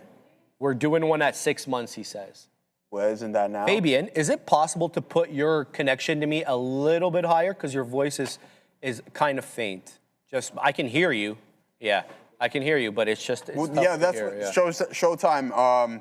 I mean, that's exactly what they used to call us. Yeah, thanks, Mr. RJ. I appreciate that, man, for the kind words. And the other individual who said some things nicely, I truly do. Now, let's see if HPE is going to get any form of a bounce here, guys. We've tried this one on multiple occasions, but we allowed it to bottom $54, form somewhat of a base, and then sure enough, now can we find a little bit of a bounce? It's not looking like it. It's not looking like it, Joe. No, not at all, man. So we're just going to head over to our... Oh, wow. This thing just absolutely flushed Citi. Flush Citi. Yeah, man. This thing is just like, hey, punch it short. I know a lot of people were saying, man, we're going to have to go short on this bad boy. I think we are, Sharif, as the market is slowly starting to come back in. You know what I want to actually buy here? What do you want to buy, Joey? Gold, man. Buy a little bit of gold. Look at Lace. I don't know if I love gold, but I like gold. Yeah, that looks like a good chart there that you have going on, my boy. 104%. I'm a little zealous over here. Zealous? Yeah. You're overzealous? Overzealous. As Lace and HUBC not doing too much. This bull flag failed. Oh, I just actually read a cool stat. What'd you hear? What'd you read? I'm going to save it for tomorrow because it's Crazy. Spain-based. You're going to keep us all in suspense. Yeah. Tomorrow? I mean, what other fun would else fun would that be? That's not nice, Joey. I want to take a look at some of these names, Sharif. What is this Trader 2X Long Light DA ETF? Right click on chart? No. Right click. Oh, you can't pull up what it actually fundamentals from there. Yeah. Yeah, I can if you click the old charts, you can like pull this one here, like this one you're talking about, That's right? not the fundamental though, my guy. Oh yeah. All right. Yeah, we got the new ones. Right click on it. Right click on there, and then go Fundamentals Explorer. Right there. Right, you had it on fundamental analysis, and then go Explorer. Explorer. There you go, my guy. Hey, my guy. Group is a company principal engaged in Bitcoin mining. Okay. Bitcoin mining and other businesses. So they're doing data centers in other right words. away. They're doing data centers. We're getting that rotation, guys. But Marvell, $281, continuing to climb. We are momentarily SWMR. This is a leverage play. No, Shawarma. Days. You like this one there, Sharif?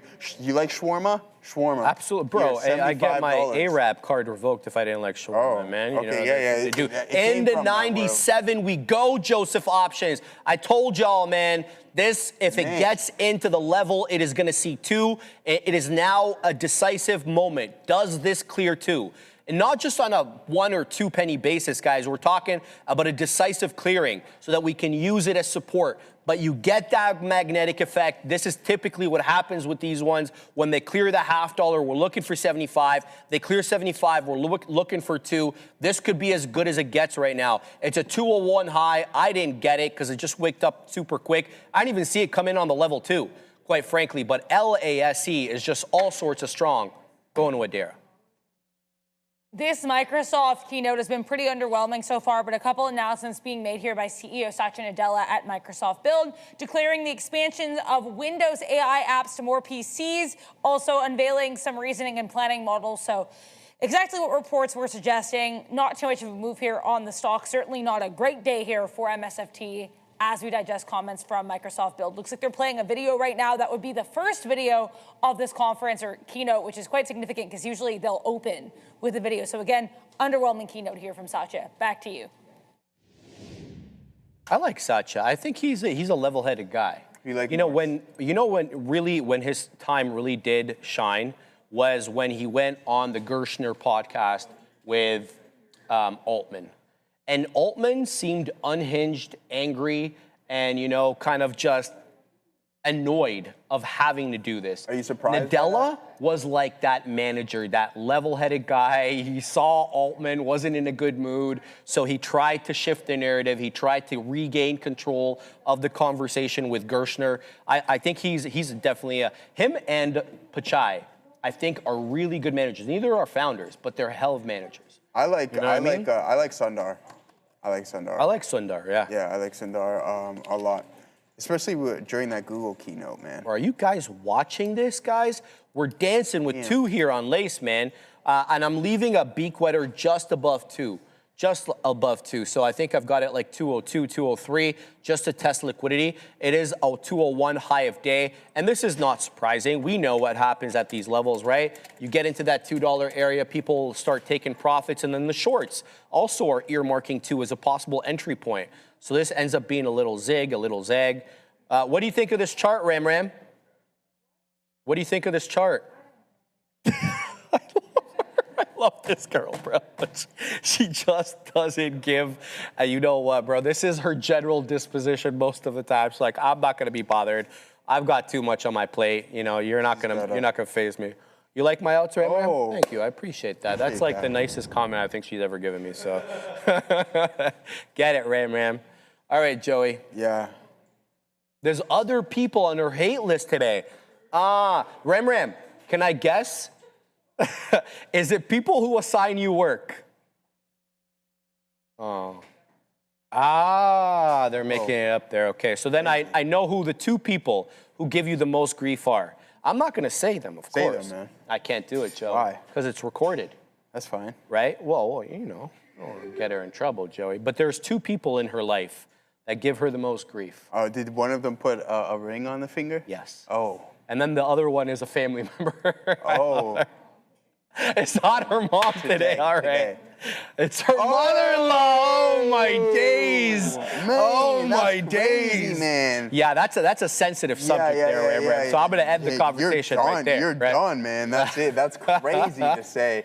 But hey, man. I think a lot of people understand that. Yeah. I can get behind that. A lot of people can get behind that, I Joey. can really get behind that one there. A lot for of people sure. can get behind that. Yeah, I'm going to get myself in a little bit of trouble here. But guess what, Sharif? Hold on. So you're trying to say that you've had I don't know. Let's just say a mixed relationship with Selena's. No. Is that what you're saying there, Joey? No, I'm not saying that at all. 12:44 on the Tuesday. I'm not saying no. Yeah, exactly. 12:44 Tuesday. I'm saying no. I'm saying no. appreciate It's actually you, good my guy. stuff. It's actually good stuff. But nice, man. But you know how That's a blessing, you know what it. Well, that is a blessing. I mean, it comes obviously. Yeah. There's two sides to every. Oh, here comes the chat. Yeah, there's two sides to every coin, Sharif, unless it's a two-faced coin. Let's see what we got going on here with Adara. Brilliant. Keep an eye here on GOGL, seeing a lot of commentary here suggesting that their mandatory convertible stock sale is oversubscribed. So oversubscribed here for that GOGL mandatory convertible stock sale. If I get more info, I'll let you know. Also, the build event continues and MSFT continues towards day's lows. Back to you. Thank you very much. Yeah, there's lots of headlines coming in there, guys. First World Cup match, June 11th. SpaceX IPO, June 12th. Is this okay? Is it written in stone? This IPO? You never know how this. Right. I'm getting the hunch. Yeah. I'm just kind of getting the hunch that it's not coming today. We love you, Ben Affleck, man. We're just trying to keep it, light here on the midday. We know, a lot of people taking it easy now, but we've got some good positions on for you as well. Who's taking Maybe it and that easy? one's gonna go up top, eh? So you're switching the setup so that it goes to the top. All right, cool. I want to get a Canada jersey, man. I'm going to get a Canada jersey. Yeah, can I say something? If you don't want the authentic and you want to pay through the nose, they got some good ones at Winners. Oh, yeah? Yeah, Okay. like actual Canada, but they're not the authentic. Yeah, you see what happened to Bro? They got busted not too long ago. You saw that, eh? But those were replicate authentic, so they were all fake, and you can guess from where. Yeah. Right? Where? I hate you. All right, let's try. Right. Let's go one more. Actually, so I was just reading up on some things, and there's some good options content that I'm going to be bringing to you guys momentarily, and that's just going to be the basis within debit spreads, and actually just going long contracts, either puts and calls, and how in some scenarios purchasing the debit spread can be more profitable. And let me elaborate a little bit here. Elaborate. Well, a steady, slow grind isn't good for your just flat out naked long call and or put. You were looking for more of a momentum style of play where opposed to a steady, small, slow grind is good for your spread. Why? Because you have the theta collection on the opposite side of things, which allows you to collect some premium. You need to have your options charting to fully understand it, but that's the gist of things. Let's try this one more time here on HPE for somewhat of a bounce. This is going to be our last attempt on this bad boy as Tesla's starting to move a little bit higher. Now, can we slowly curl over and make our way to some other resistance zones? 55.20 is going to be our primary over there. There it goes, eh? Shouldn't have been. It's a tough day to be in the sim, man. Lace is ripping. Here we go. It is a 219 high. Correction, 222 high. This thing is on the rampage right now. $2.28. That was obviously a liquidity grab. It didn't spend any time there. The best print I have, I think, is 225, and here it comes back down into 214. What a name. Remember how thick of a trade this was? South of $1.75. My, oh my, it's changed its characteristics, and that's because it's catching a lot of people offside. And by offside, I mean it's squeezing the shorts who are set up there. Ooh. Yeah, sorry. Fabian's just setting up things. Oh my days, this is a precarious situation. I like it. I'm going to get clipped in the head. But there goes LASC, 228 high, showing 211. It's turning into a bit of a topping tail candle. I would say watch out for the breach of current bar, not even prior bar. So current bar low, I believe, is like 192. Something in and around there. I'd be on the alert already if it lost $2. I'd be really looking to get the hell out of there if it loses current bar low. But LASC, my man Bovin is in the house. He's no longer in the car. Shout out to my man Bovin. He's in the house now. We're going to be, can I get a $1 club on LASC? I don't have the freaking dollar club We can hit anymore, this man. one, though. And then we'll hit this one. Oh. Days. I wonder what the Katina man's doing at the gym right now. Yeah. Oh. That is that's hilarious. mad That's disrespectful. Fabian. Do that again, Assassino. That's great. Mad This is disrespectful. Fabian right now Oh. trying to set up the microphone above my head, and there's a camera there. That's the two-shot, the camera that is like zooming in on his face. So when we're up at the big desk and you can see us both, that's that camera right there. So shout out to my man Fabian, always putting in work. Always making this place better. That's what this guy does, man. Anytime you see any new software upgrades, like any new polls, you guys see the SPY, the DXY, the Qs, all this stuff, that's what this dude does. Yeah. He makes all this stuff. Like, this place wouldn't run without him. So shout out to my man, Fabian. He's always absolutely killing him. We love him. And, yeah, don't leave. Don't leave. Thank you. Because this place would fall apart. All right, guys. All right, we got our boy Go behind ahead, us Joey. here, Randy. Hit the Randy button if you guys can. Yeah, there you go. That might be my favorite sound. We're taking one more attempt here on this bad boy to see if we can get the, yeah, that's the one, the shirt. What a stance, man. I love it. I just love how it's like, and it still works it's the too. same Like, shirt, man. Hit it one more time. One more time. Yeah, it's so close. It's so good. And somehow you don't change. Like, somehow you just look the same. Well, it's a little bit shorter, but you know, it's a little bit shorter. One more time there, just for good luck. There he is. There's my man. Yes, man. my man. That's the best. So I don't know. We didn't get the chance to talk about Randy's daughter's new purchase today. Yeah. Who remembers in the chat the Volkswagen Rabbit? I mean, I used to love those cars in high school. Randy's daughter, who's, by the way, she's Gen Z. She has no idea about this car when she was younger. But the fact that she loves it because she's very retro like that. And so they picked up. You wanna come in and tell everybody a little bit while I pull up the picture of the Rabbit? So those who don't know, tell us a little bit about the car, Randy. VW Rabbit. VW Wabbit. There we go. Here we go, guys. So what year, Randy? 09. 09. The last year of the Rabbit before it No became way. a Golf. I didn't even know they made that. Now, we found out today she needs some love, needs some shocks and brakes Right. and little, we have to start a GoFundMe, but I love it. we need some donations. But that retro style, it's got the five-cylinder man. engine. It's just a classic German, Five reliable. silly? Five silly. Five silly. How That's many car manufacturers crazy. do you know make five-cylinder Bro, engines, man? An inline Love it. five. Acura, Inline. inline five. Acura did make one back in the 90s too. Did they actually? I Yeah, didn't the actually know Vigor, that. I think it was, or the Vigor. Remember the names? The Legend, the The Vigor, Vigor. the Integra. The They were mark- always like plays off good like stuff. just interesting words. marketing nonsense. Yeah, exactly. Yeah, the inline five. So she needs some love, but beautiful. we're gonna start wrenching. What color is it? It's black. Black. Let's pull up a black one Pull up right a here. black Let's one. go And black. black Get the interior. Black interior, black on black. Yeah, it needs I love shocks that. and brakes and headlights and That's a bunch all of right. other stuff to get her on the road. So but this is we're what gonna- we're looking at right here. Yeah. So it's going to be a project car between father and daughter. No, that's Yes. good, man. That's what There's you gonna be- want. There's That's going to be pretty some cool. wrenching. Say that again? There's going to be some wrenching. There's going to be some wrenching, Yeah. he said. So, Randy, is this like a Randy's garage type project? Sort of, yeah. Sort of. I love that. I'll have to take it man. to my mechanic to get some stuff done. I don't have a hoist in my garage. Not but for everything, though. Not for right? everything. Yeah. No, So no. the hoist stuff, obviously, you got We to got go to the- tools. We got stuff. We're going to get on Bro, her. these things are going for $5,000. It's fantastic, man. and that- these are reliable cars. Yeah, that well, that's what I motor's- said to that him. It's a motor's dead Volkswagen. reliable. It's a Volkswagen. Dead reliable, exactly. Dead reliable. Yeah, and that's the thing. Eddie, Volvo made that at a time, 5-cylinder engines too. I didn't actually know Volvo? that. Yeah. Didn't Did you know know that. that? Shout out to my man Eduardo in the chat. He usually only mentions anything or comes in when we talk about Trump. Today, we invigorated him through the rabbit talk. That's a new one there. A wabbit. Shout out to my man. Yeah, the original Volkswagen Rabbit commercials that are all over YouTube, it's just a comedy session. It's just some of the clever marketing they did back then. Really, they don't do it anymore, which I wish they did. But Can I ask a question? Remember when VW switched from the old design Golf to the new design Golf? Yes. And they did it with the Jetta, and then they called the old one the City Jetta and the City Golf. Do you remember that? Yes. And that's such a clever way to actually keep an old production line going, especially if it has demand, right? Yep. Dodge has done that with the Ram. There was The Dodge has done that with the Ram? Like, how many cars these days can you put like 300, 400,000 on?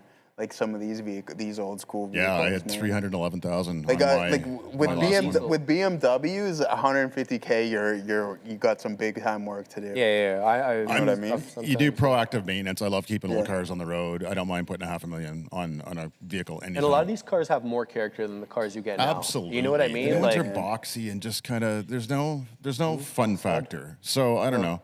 We're gonna have a lot of wrenching sessions. As soon as I heard you say rabbit this morning, I was pumped because I love these cars. Not bad. Yeah, it's actually Baby the is body's asking good. about the Lots rest. of mechanical stuff that we got to do, but we'll get there. We're gonna figure it out. Send money. Send money. All right, the super chats for Randy's daughter. All right. Joey, I'm just going to mention something super quick. We're failing $2 on LASC. The good times could be over here. Watch out for a hold at around 170 to 175. I'm going to say 170 to 180, okay? And that's because the 10 EMA on the 5 is there. If it fails that, we're likely headed back down to about 156 to 150. Volume weighted average price around 155, 156. And then we had that staunchy area of resistance in 145. Recall that when we were wetting the beak up here. So LASC, the good times could be over. Let's watch to see whether or not this could be a reload opportunity. I'm not going to be waiting with a dip trade. I want to watch the price action around there develop and then make my decision as it comes. Birdman. He just tweeted $10 in the chat. I bought CIFR, IREN, Wolf, two Xers. Okay, so you bought the leverage product of those yesterday. How should I play these? Do I hold until it stops working, or is it better to dump the 2 times positions prior to the close on each day? You want to tell them about decay? Because that's your world. Yeah, let's go over the super chat here. Was that a super chat? I bought Cypher, Iron, Wolf, 2 Xers yesterday. How should I play these? Do I hold until I stop working, or is it better to dump the 2X positions? Yeah, see, the thing is, though, there's strictly momentum style plays. If you're catching an underlying asset in an uptrend, it's fantastic. Or even at the lows, right? But like when you're at a peak and it really starts to curl over, that's when it can get really dangerous. Why? Because if one drops 25%, the other's 50%, and it therefore needs 100% return in the actual underlying asset just to get back to break even, right? So, I mean, you bought the 2 Xers. Those are working right now for you. So I would do that until you start to see double-digit pullbacks, then ride the wave. There's no reason to get out of them. We'll go over those tickers right now. If we can pull up that super chat, brother, that'd be absolutely fantastic. Assassino. Oh, that's all right, brother. I know. Yeah, no worries. I can pull it up here. No problemo. We can start with IREN. You're talking about that name in Wolfspeed and Cypher. Let's see if my brain can remember those. There it is. Here it is. IREN. Let's pull it up. How do we look on a daily? We'll take a look right now. Yeah, see, the thing is, at this point, I do believe that we're going to punch through the all-time high. So I would continue to ride this. Excuse me, nothing wrong with trimming either, right? Like on the way up, you take profits. Same thing, you're starting to peak, but just do the most basic technical analysis and stick with it. It's that simple. Trendline breaks. See you later to that one on Wolfspeed. Same thing with IREN and then Cypher. Cypher Digital. Break of the all-time high. So if you get a little bit of a breakthrough here and it pulls back, but I just think when you're in price discovery, you're going to climb a little bit higher. So ride that wave until proven otherwise. And it typically starts with once you see the underlying hit 5% to the downside, you're going to have 10% down in your leverage plays. get out of dodge on those bad boys because they have to be rebalanced as well too, right? Remember that those Nissan, that was me saying that. Boosted ultimate drivers BOD. No, the thing is though, I think a lot of people stand in this. I know Sia is a car person. She likes F1, but every time I see a Subaru driver, I'm just like, yeah, those are actually people that I like on the road. You know what I mean? A Subaru, they're like, yeah, that person knows how to drive. Subarus are sick. Yeah, exactly. Like if someone's driving a Subaru, you have just like a natural mutual respect for them. Like, all right, that individual probably knows how to drive. All right, man, there it is. Bang on HPE. Finally starting to get this one working. 5480 on this bad boy. Subaru. Yeah, exactly. And another one by Subaru. Let's see what we got. All right, another $5 super chat. Sometimes base my trades of what y'all wearing. Yesterday was a banger. Next time Joseph comes in, I'll go big. All right, man. Good thing overthinking, Bear. I think you might be overthinking that one a little bit too much, but appreciate the super chat for that. Anyways, all right, man. I see how it is. Jail right away, timeout. This is how we do around these neck of the woods. I'm trying to organize Eric Jackson to come on the show. Cool. Cool, eh? He responded to me, so I was thinking maybe he can come on, tell us a little bit about the trade, right? Because he's part of the Open Army, right? Yeah. See what he has to say, because he was on BNN today, so I put a comment. I'm like, what are you doing on BNN talking to dinosaurs with 1,000 viewers max, none of which are going to buy Open Door? And I message you to come on a retail channel where we have like over 100,000 unique viewers per day, all of who are going to be interested in Open Door, not the dinosaurs that are 75 and above watching BNN. He's like, when did you message me? Oh, okay. So I was like, okay, so I'm messaging him back right now. So just let me finish this. Yeah, do what you got to do, man. Message him, get that sorted out. That'd be pretty cool. Yeah, thanks for that Birdman super chat. We like that one. We're not going to pop the next one up there. Not worth it. Anyways, aside from what we have, MVLL. Yeah, I said we're not going to. Yeah, there you go. We don't promote that stuff here. Marvell 2x long here, guys. Marvell 2x long, not looking too bad. See, the thing is, right, like you get the double return, 109%, right, when Marvell's have 50%, but then you have to take into consideration that downside movement.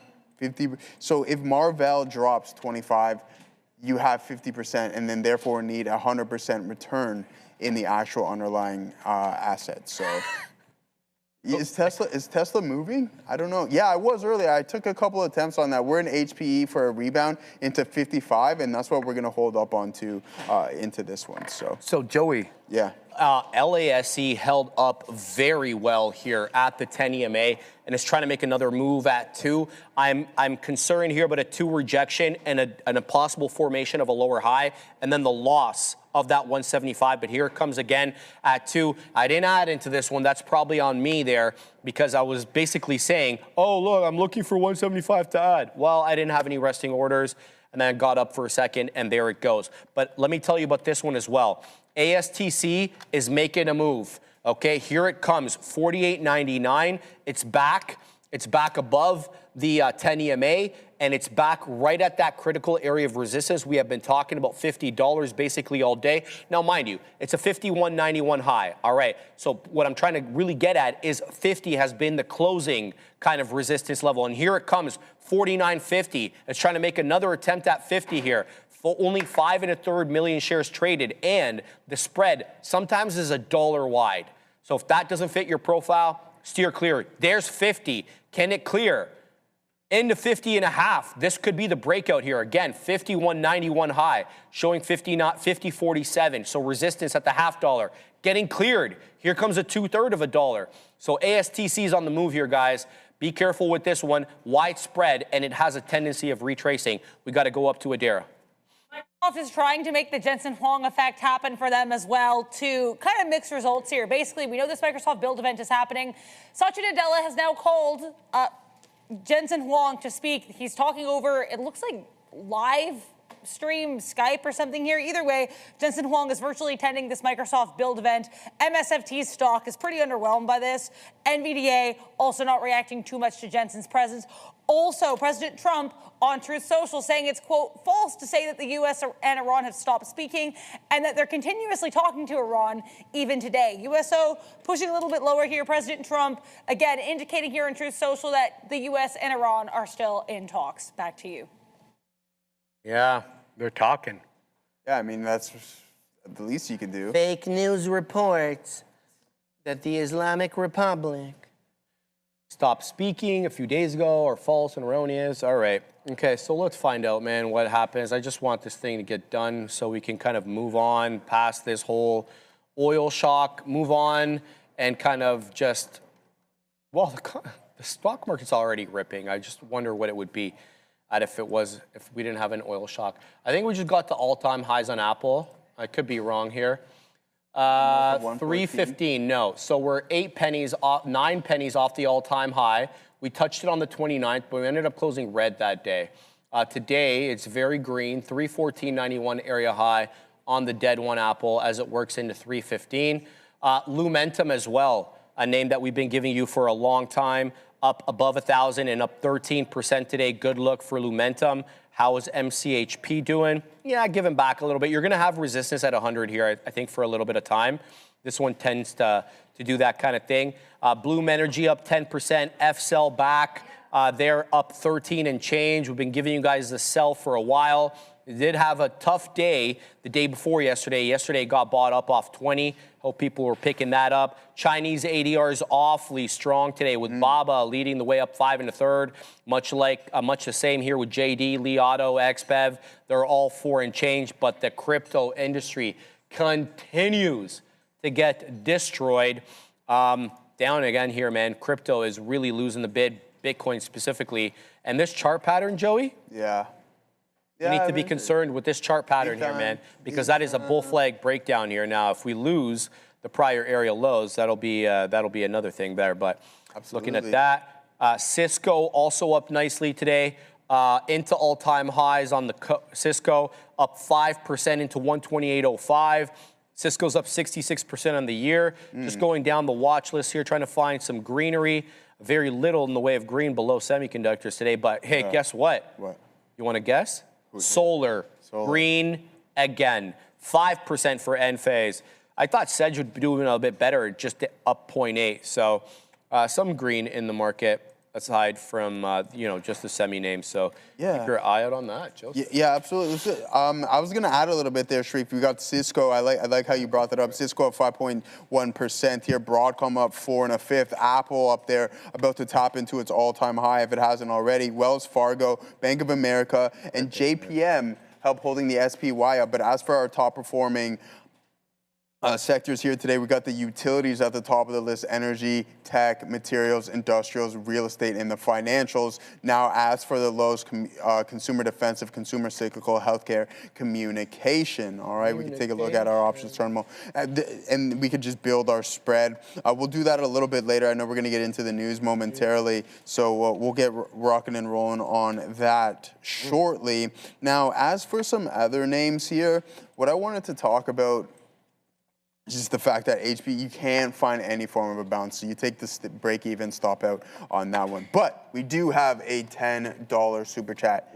Disney, it sounds like 110 call, and Siri, $30 call. Should I take my losses and call it a day? 626 or hold. Hey, man. You can pull that up here right now and see what we got going on. 626. So close to the end of the month. Good thing we're on our terminal right now. And let's actually pull up some opportunities, some chances. I would love to know how much you paid for them. If we can pull that super chat up there, Assassino, that would be absolutely fantastic. I'll tell you later, because the other person was just talking smack, and we're not going to highlight those. We're not going to highlight that stuff. Okay, so we can't go down far enough. 110, so you would have to write something a little bit higher. We'll pull up something else here. And then what we could do, this is the example that I was telling Sharif in. So when Bitcoin decided to start selling off aggressively, I was getting absolutely destroyed. Now, to mitigate my loss, There's a way that we can do that. If you're thinking about taking the loss on this specific these specific contracts, you may as well go down swinging. All right, that's what I like to say. If you're going to be stubborn, why are you just going to capitulate and allow things to do that? We're going to head over to this same expiration cycle and see what you're going to collect. Just $110 a strike price, or even you can sell the exact same thing, right? It doesn't even really matter. We're trading at $100. You've probably lost a lot of decay within these contracts, but you can just start writing against it. So at least it's like, hey, however many you have, say you have 2 of them, well, you can collect $70 on that loss if you're going to allow those to expire worthless, or you just close it and accept it for what it is, or you just hedge against the position. If you truly don't think that it's going to climb, you can drop down and make it essentially a credit spread. I think I did that because I bought further dated on IBIT at times where it wasn't performing. It's just like, man, oh man, get out. But when you fall into these scenarios, it's hard to convince me otherwise. This is when you're not following your stop loss and getting out when you're supposed to. Because when things are cracked and when things are broken and your options contract starts to get destroyed, you know why within the underlying. And that's what I did. I'm like, you know what? I think we can continue to bounce. That wasn't the case. And I'll show you exactly where we were via IBIT when I refused to let these contracts go, because I'm like, I don't care. I'm putting on a bunch of size, which the market doesn't even really care about. And it just continued to sell. It was somewhere in this neck of the woods. Boom, here. Or it was somewhere over here, to be honest with you. And it's just like, okay, yeah, boom, this support level broke, and then it just never rebounded. It was actually up here in October. That's exactly when we had the liquidation events. I'm like, oh, okay, maybe we can start to move higher. Support level broke. I could have took a couple $100 loss. Instead, I decided to take I paid $6,000 for the combination of my contracts, and I ended up taking like a $4,500 loss. The only reason why I didn't take a full $6,000 loss is because I collected premium against them. But it could have all been avoided. All right, see ya. It's almost 1:10. We got a whole docket to get through, so let's go. Oh, we got a super chat. Oh, we'll get to that. Okay, we can get to that. We did that. I did. You did that. Yeah, I just did that. That's the one you did? Yeah, that's the one we just did. Sounds good. All right, my bad. See ya. Green signal? Yeah? Okay, let's do it. So Anthropic will be expanding Mythos to 150 additional organizations in over 15 companies. Now, Anthropic has 15 countries, my apologies. Anthropic has said today that an additional 150 partners in more than 15 countries will gain access to its powerful Mythos AI model. Now, there's also a concern that AI models will let hackers more easily exploit their software vulnerabilities, but new partners will need to meet security requirements before gaining access to this model. And as we know it, major project Glasswing, as you can see on my screen, partners do include companies from Nvidia, Apple, Microsoft, CrowdStrike, and Palo Alto. But Anthropic has not disclosed the new companies that will be involved in this. So what do you have to say about this? So I think we're seeing a wider distribution of this because they've gone to the major, companies who have big ecosystems that could have been exploited. My assumption is that those companies in this project Glasswing have kind of rectified some of those issues internally. With respect to the new companies that are going to get this, I think maybe it's a strategic decision by them not to disclose the name of the companies so as to not sort of make them a target for possible exploitation. Perhaps you try to get off their system, whatever. But I like the fact that they did this in coordination with the US government, in coordination with these bigger names, so that they could get ahead of any security vulnerabilities. But this brings it back to the same point that Joseph and I were talking about yesterday, which is the Chinese are not far behind when it comes to models anymore. You could make the argument they're still behind on the chips, but their models are months, not years behind. So the implication of that is, that they were going to have their own Mythos, probably, in short order. So the fact that we were able to get it done first and, sort of patch up some of these software hacks or software vulnerabilities in legacy software, I think is a testament to American tech and American exceptionalism. Whether or not you agree with that, I think reasonable people can disagree. But I also had an angle to this, by the way, that I mentioned this morning. Now, CrowdStrike, Palo Alto Networks, some of the companies that were involved in Project Glasswing, right? Yeah. Now, what did we see from SentinelOne and Zscaler subsequent to earnings? Yeah, not good movement. Not good movement at all.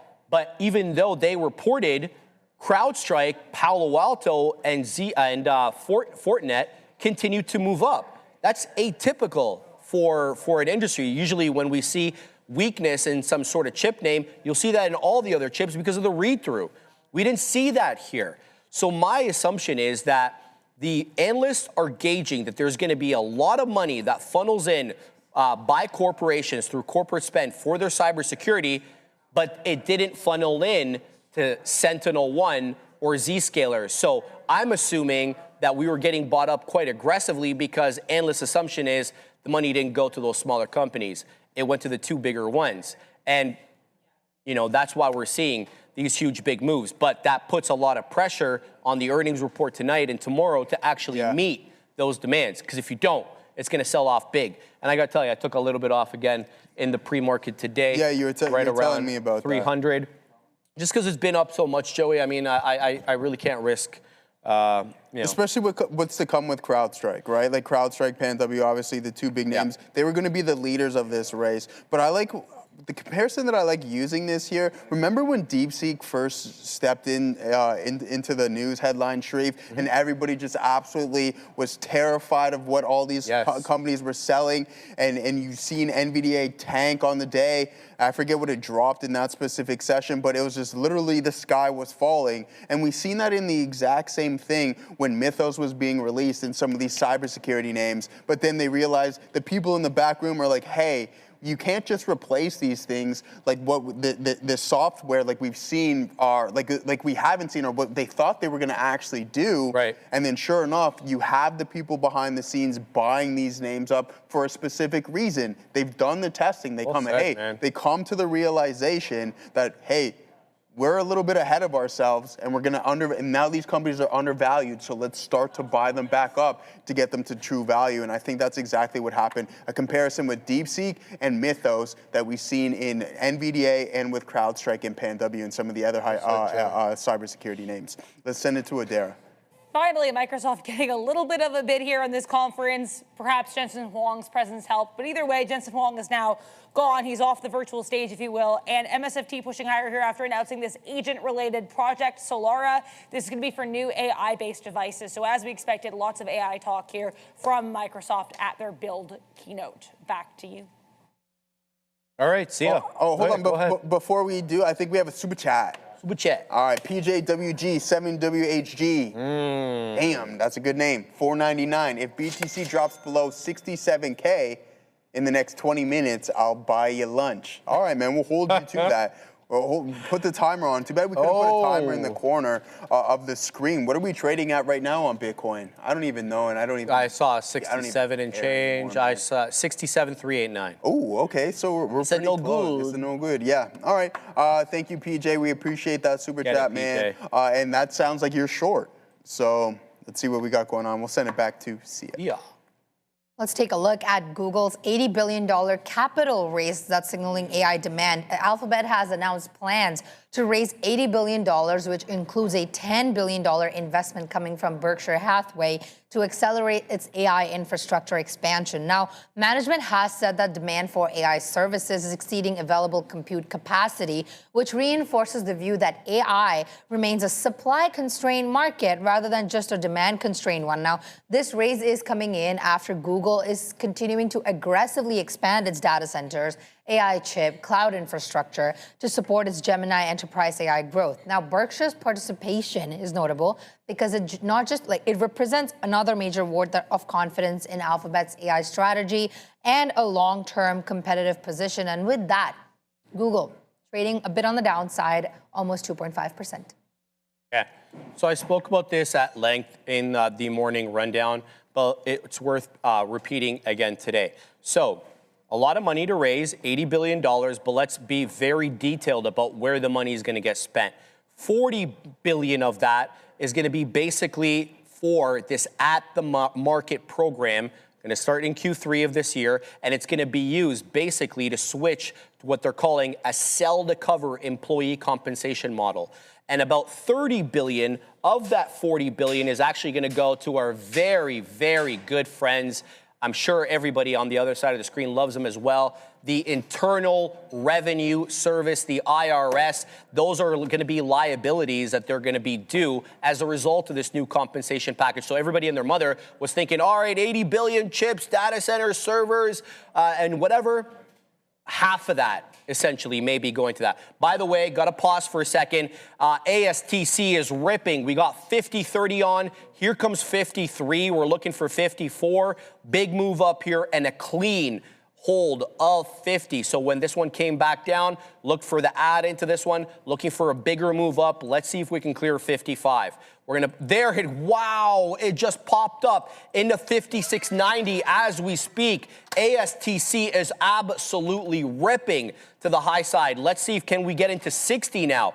Big moves here, only up 55% though. Watch out for an aggressive sell though into that $50 area, turning into a bit of a topping tail candle. 56.90 high a day. We're gonna pause for a second. We gotta go to Adair with news, but I got more to say on Google. Yeah, keep an eye here, guys, on QCOM. This did get a little bit of action, as you can see. Qualcomm currently being mentioned here by Microsoft. I guess their project Solara has a wearable companion, which is powered by Qualcomm. So QCOM and MSFT working together. Now, we know also NVIDIA was on watch with this as well, with those AI-powered PCs the companies are working on together. Jensen Huang was already virtually on stage, appearing virtually. So Qualcomm and NVIDIA here working with MSFT at this build event. Back to you. Thank you very much. All right. In addition to that, they're also engaging in these capped call transactions, a part of your world here. And the point is they're engaging with it with some of their underwriters. I'm talking about Goldman. I'm talking about JPM. I'm talking about Morgan, with a view to basically taking a different financial instrument to help with the dilution. A lot of people are worried about the dilutive aspect of raising another $80 billion. Moreover, this is a company that had $174 billion that generated, I should say, $174 billion in operating cash flow in the past 1 year. The fact that they don't have cash, or enough cash, I should say, to be able to fund this is a little bit concerning. It's something to think about there. I wasn't done. Yeah, okay, yeah, no, go ahead. No, go if ahead. You have a point, we can kind of go back and forth on that. Yeah, exactly. That's what I kind of wanted to do, Sharif, because it's like, Joey. You mentioned some good things, but one thing I think we should take into consideration over the years from a share buyback, their share buyback program, solid stuff. Like they've been buying back pennies, so I don't think the dilution is huge. But I found it interesting, as you were just about to mention, these guys were sitting on $126 billion in cash. But they didn't want to spend it. So just to add to your point, or the fact that it wasn't enough. But see, the thing is, do you want to see? We've seen how Amazon essentially just vanished their free cash flow. They're spending everything pretty much to the point where they're going to be spending 75% of their free cash flow. Can we see that somewhat in Google? They're like, hey, we want to hold on to some of this cash, and then we head into the debt markets essentially by raising 80 billion. Yeah, well, especially if you're picking it up at a discount. And that's the beautiful thing about being Google, right? You're probably going to have the lowest rate. But let's keep going here. So I want to mention how much Berkshire Hathaway actually paid for some of these shares. Because Greg Abel, man, he got himself a deal. So about $10 billion, as Sia told us, is the investment by Berkshire into Google. But it's not all just very simple like that. There's Class A shares and Class C shares. For the Class A shares, they paid $351.81. Google's trading at $363 and is down basically almost $9 on the day. For their Class C shares, they paid $348.20 a share. So basically getting a discount here. Good on Greg Abel for negotiating that. Last but not least, tucked away into this whole underwriting structure basically is that the banks, Alphabet has granted its managing banks, I'm talking about Goldman, I'm talking about JPM and Morgan Stanley, a 30-day option to get another $4.5 billion. So that could be $84.5 billion, further adding to the dilution concerns, right? So those can be exercised within the next 30 days, according to my understanding there. So we still may have some dilutive issues. We got to go to Adair for a second, but I want to mention 56.90. The intraday high now on ASTC. Prior bar low takes us into about 51 and change. If it loses prior bar low, that's the end of the trade for me. I'm looking for a move into 60. Adair. Yeah, a couple things to make you guys aware of. For one, we now have Dr. Oz, who is, of course, the administrator of CMS for the Trump administration. He's currently giving this press briefing at the White House. I have not seen any comments coming out of this yet. If I see anything of note, I'll keep you guys posted. I'm still listening to Microsoft Build, which is also still happening. We currently have a pre-recorded conversation between Satya Nadella, CEO of Microsoft, and Qualcomm CEO Cristiano Amon. So that's also currently happening. And then at 2 p.m., you're going to get Marco Rubio testifying in front of the Senate once again as the Secretary of State. So it is a very event-heavy day. I'm keeping up with everything the best I can, and you can keep up with it by joining us here at Trader TV Live. It's a LeBron picture. It had me thinking. And that's why Drake put chromas in the video, by the way, because you heard about LeBron and chromas. They had a thing. Apparently. Really? Apparently. Pull up chromas on Instagram. I'm not pulling her up on Instagram. Why, man? Oh, on Instagram, my Instagram right here, between you and I. Yeah, that's fine. I wasn't gonna pull her up on the. But yeah, so that's why he did it in that video because apparently. That's crazy. No, because okay, so Drake put out a new video at City Hall. Okay, and in City Hall, do you know Chromas? She's that. No, he don't know. Okay, well, I'll send it to you after, right?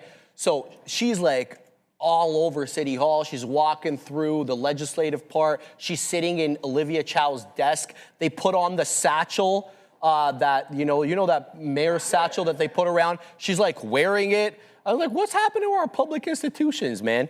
Right. Anyway, there's more behind why he had her in the video, and it has something to do with LeBron. He's taking shots at LeBron, man. LeBron James. Yeah, because he was taking a shot at LeBron. Because didn't LeBron take what's his name side in the beef? Kendricks? Yeah, well, it's because they were dancing to it. Was I born in November, Hangry? No, my birthday was like 10 days ago. Remember, I'm born May 25th. Did you have anything you wanted to add? No. I just don't think. Okay. No, yeah. As for Google, I mean, $126 billion in cash. We know these hyperscalers. I think it's more or less holding on to it and not letting it all go and dwindling that free cash flow and just allowing Wall Street to have further investment in this AI build out. Fair enough. Right, that's where I stand on that one. Yeah. Let's talk about the next trillion-dollar company as quoted by Jensen Huang, which is Marvell. Marvell has surged after, as you can see on my screen, a lot, after Nvidia CEO Jensen Huang publicly called it the next potential trillion-dollar company during a Computex appearance alongside Marvell CEO Matt Murphy.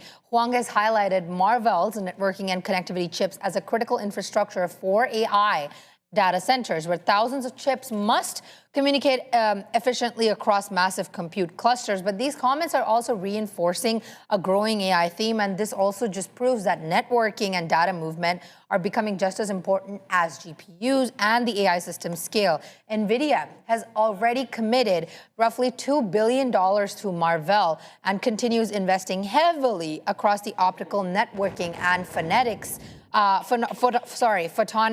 ecosystem. Currently, Marvell, like I said, is ripping a lot, up 30% to the day. Adara, what's your take on this? So yeah, I think this is pretty interesting. This is something that Sean and I spoke about, as he's mentioned as well, off camera. And the fact that Matt Murphy and Marvell brought on Jensen Huang to join him in this keynote is really, really smart.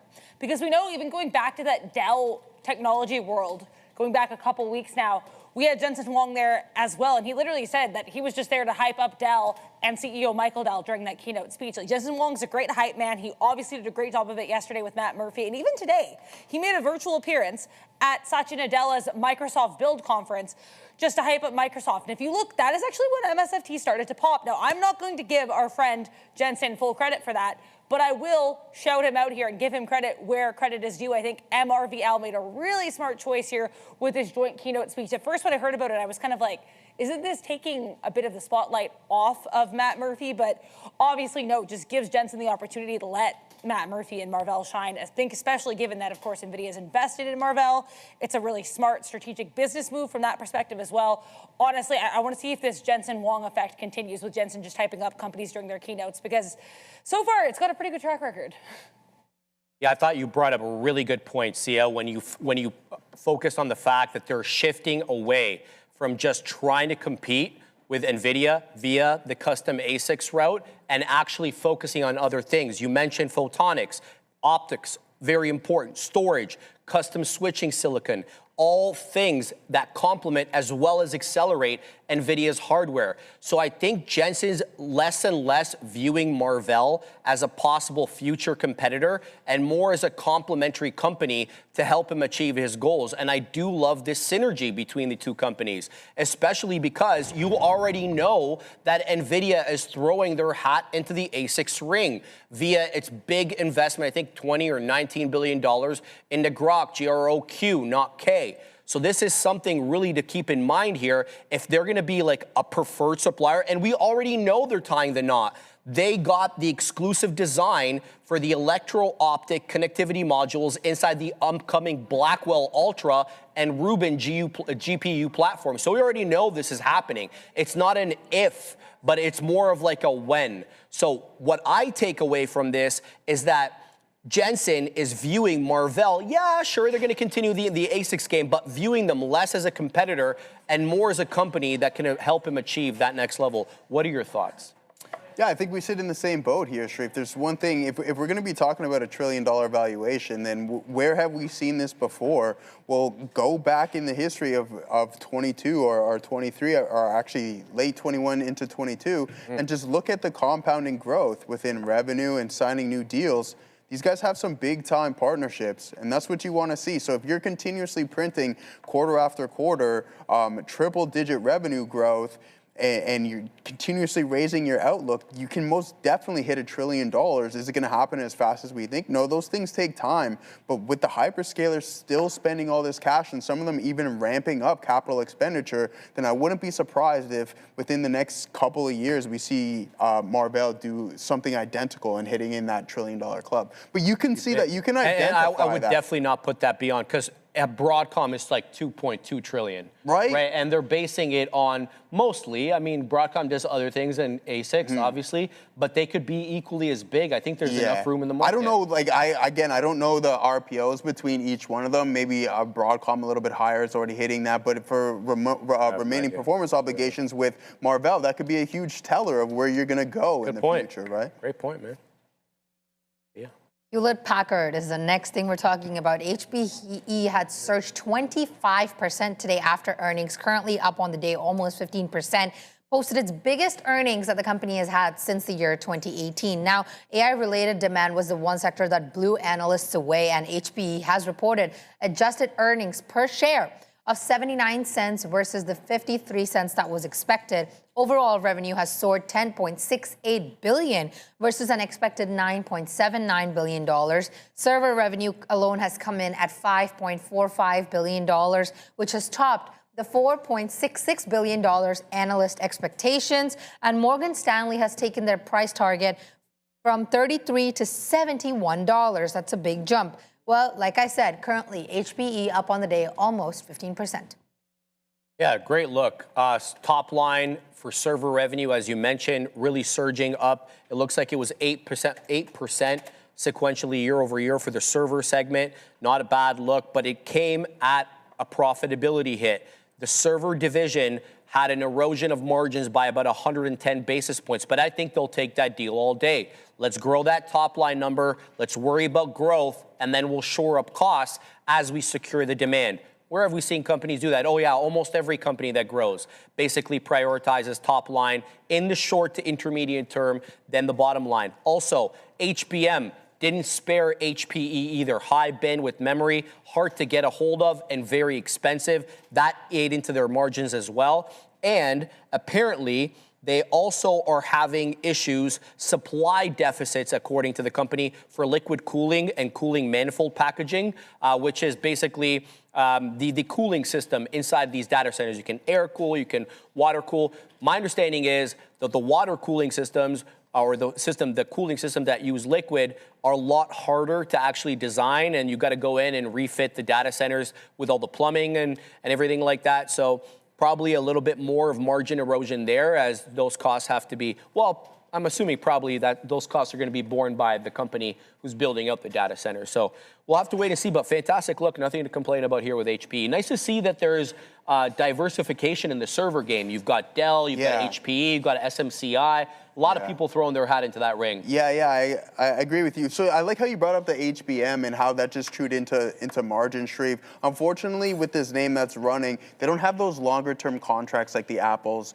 and some of those other companies would have, right? So that would allow them to hold on to those margins. So when you have a company that's growing like this, they're going to take that hit. Now, standing with that, do you sign some of those longer duration contracts? Do you have that guidance? They raised their guidance as well too. So I mean, maybe it's a good idea because that'll help them hold on to margins. But you mentioned 110 basis points. Nothing crazy. We've seen more margin decay. It's unfortunate that it couldn't hold on to its gains here today. Oh yeah, we got to go to Adair. Let's go to Adair. Just be aware here, guys. USO hanging out here near session highs. We're getting some interesting comments from Rafael Mariano Grossi. Now, this individual is the director of the International Atomic Energy Agency, or the IAEA, and he's talking here about terms to end the deal, which is why I'm bringing this up. Grossi saying that it is, quote, inconceivable to reach a deal to end the Iran war without robust verification from the IAEA. They also want to monitor any terms. They're also confirming here that the IAEA is offering both moral and technical support to the UAE during this time. So getting some comments here again from the International Atomic Energy Agency. As USO hangs out near highs, we're going to send over to Sia for the next topic. Thanks, Adara. Let's take a look at Intel now. INTC's hybrid AI strategy. Intel has used Computex to reinforce its AI turnaround strategy. 4 pillars that the company is currently focusing on: PCs, edge AI, data centers, as well as intelligence centers. INTC has showcased a partnership with Perplexity that allows AI workloads to be split between local devices and the cloud. The purpose of this is to reduce latency and improving privacy. Management is also saying that they believe, in fact, that future AI adoption will increasingly rely on device processing, on-device processing. Currently, Intel down on the day, 2.5%. Yeah, I got to tell you, I don't really have a whole lot to say about this specific deal.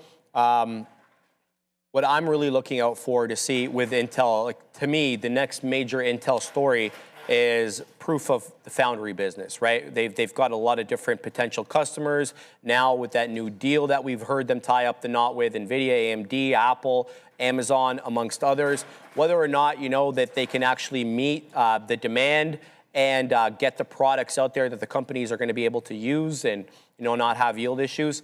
To me, this story is interesting, but the bigger story for me, for Intel, I don't know how you feel, is the next step in the foundry business. Yeah, I think that was key. Remember, that was a big issue to start things off. It's like, hey, who was it Broadcom or somebody was looking to acquire Intel, and then you were talking about the fabs being included. Now, if they didn't get these, do you remember? Something like that, I think it was somebody like Qualcomm maybe or something along those lines.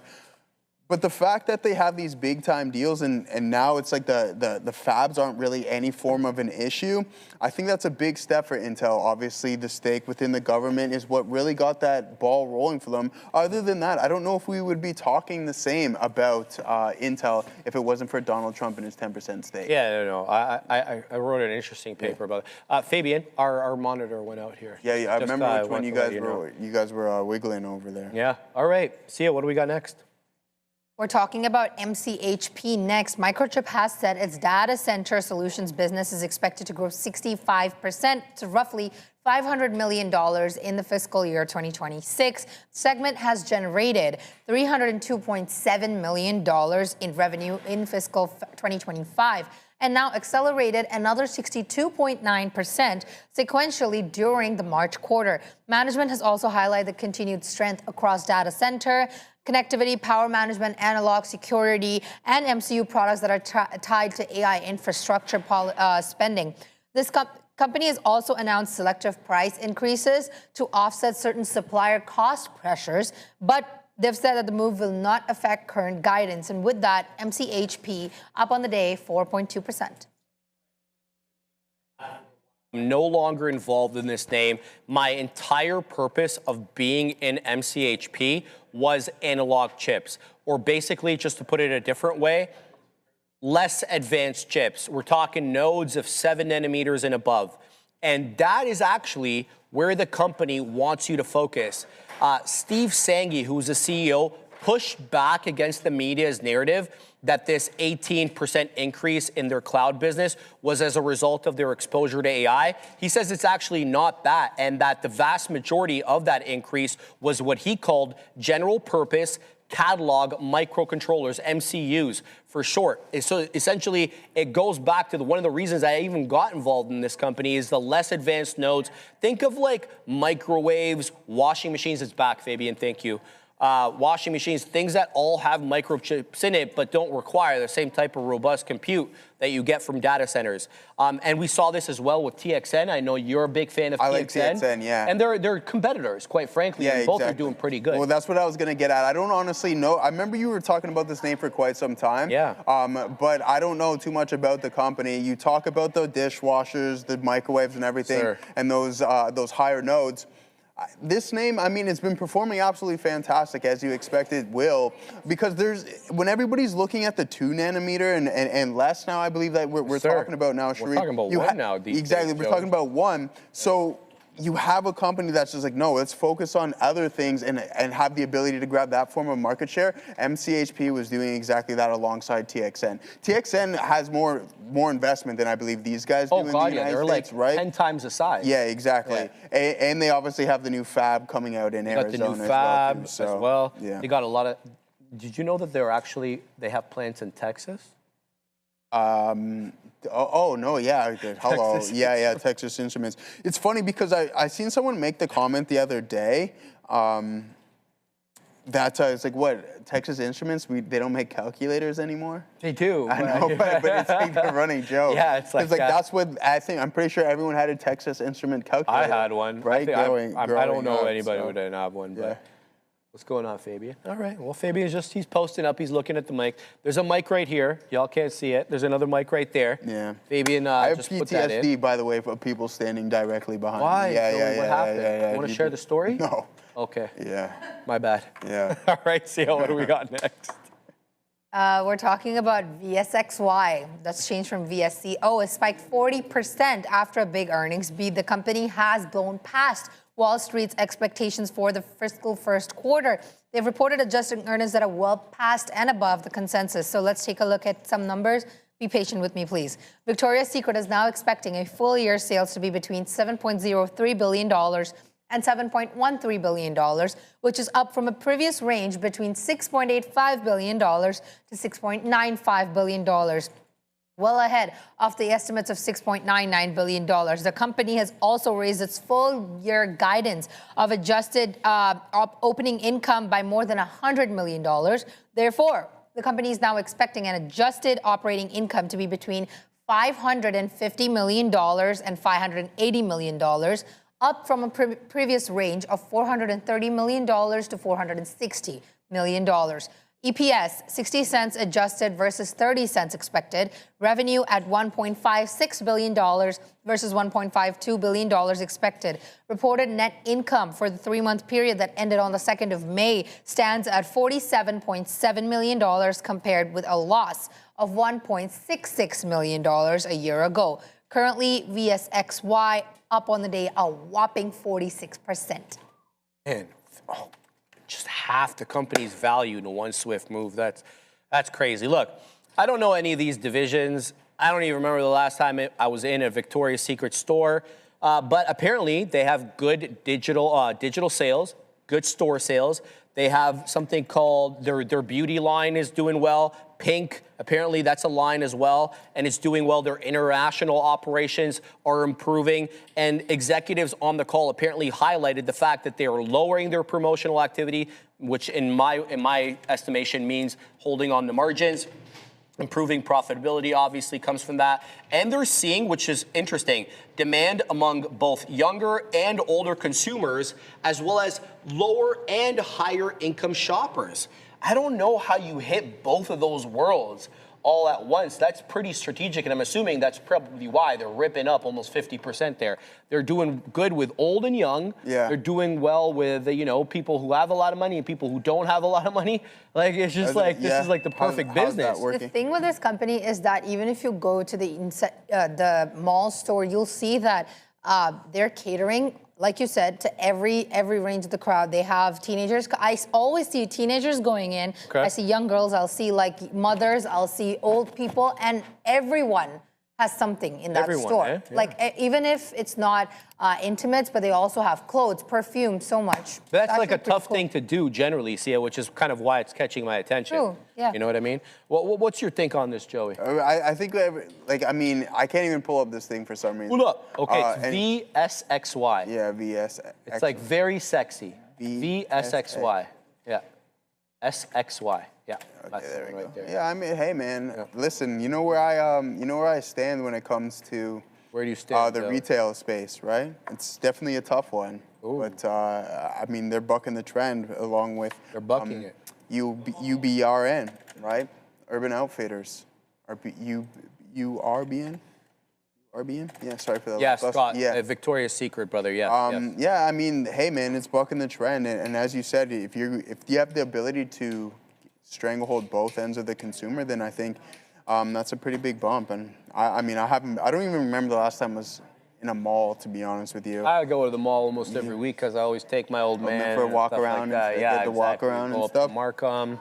But I do remember that it is a pretty, to add to Sia's point, it is a pretty busy store. The numbers don't lie. If you're not holding on to inventories, which I think is good, churn is good. Can I ask you something? Yeah. Do you think this speaks to a larger habit in consumer behavior where they are willing to give up certain things and not others?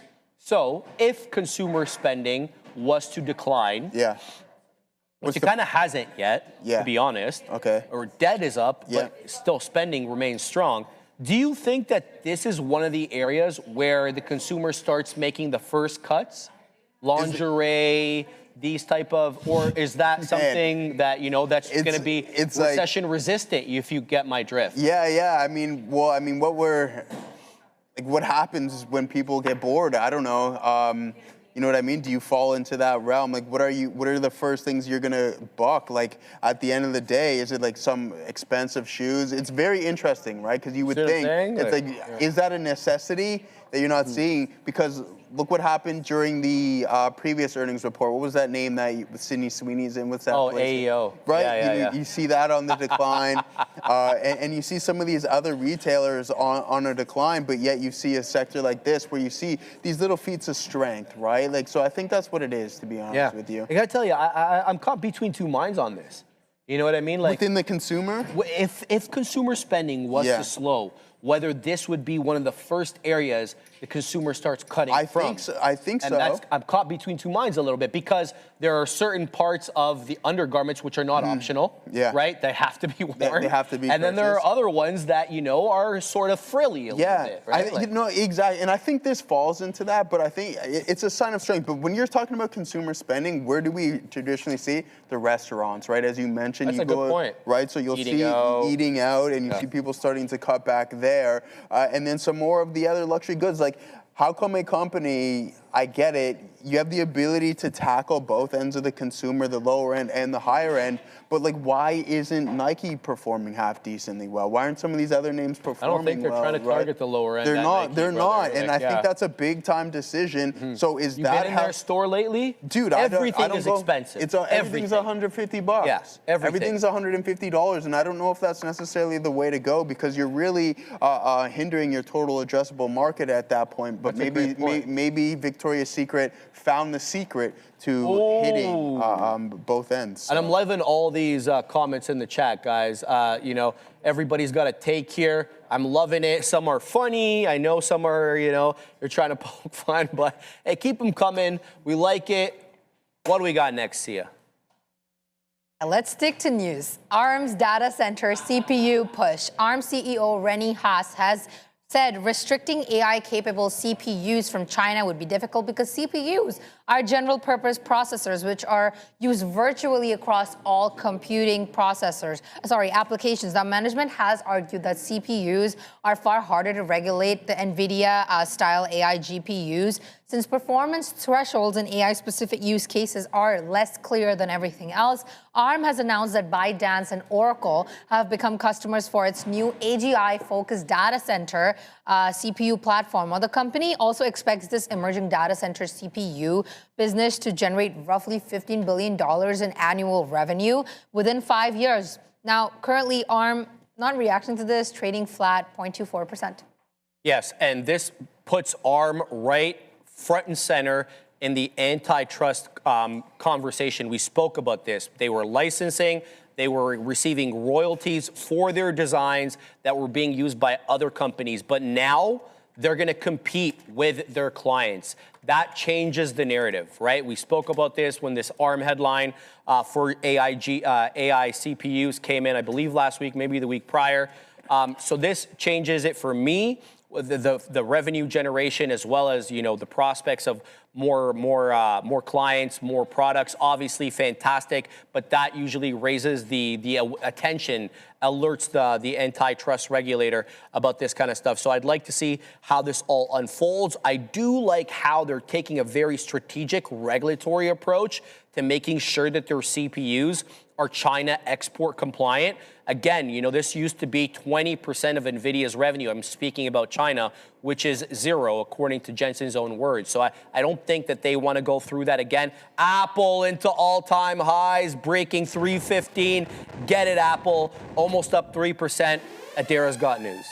Yeah, I'll be quick here, guys. Just keep an eye on GEO. Not a ton of volume on this, about 600,000 shares traded. A Substack account called The Punch Up just shared this post saying that there's dark money tied to Geo Group. And I guess said dark money has been accused of illegally funding money into a political network. Now, GEO is a security company, and they invest in private prisons. Again, volume on this, about 600,000 shares, nothing massive, but just be aware here, GEO dropping on, I don't want to say a short report, because it's not a short report, but certainly some negative sentiment here suggesting that, again, dark money tied to the company has been accused of illegally funneling money into a political network. Back to you.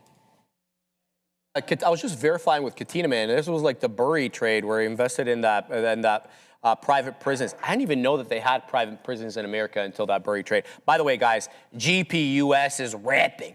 Into 2484 it goes. It is just a throw stone away from that 5:40 a.m. high. 2515 GPUS is on the rampage to the high side, taking out that 24 penny flat top break. We couldn't shake the sellers at 24. Well, they got killed. They're decimated. They're just a distant memory now. Keep your eye on GPUS. If we clear 25, could be going to 33.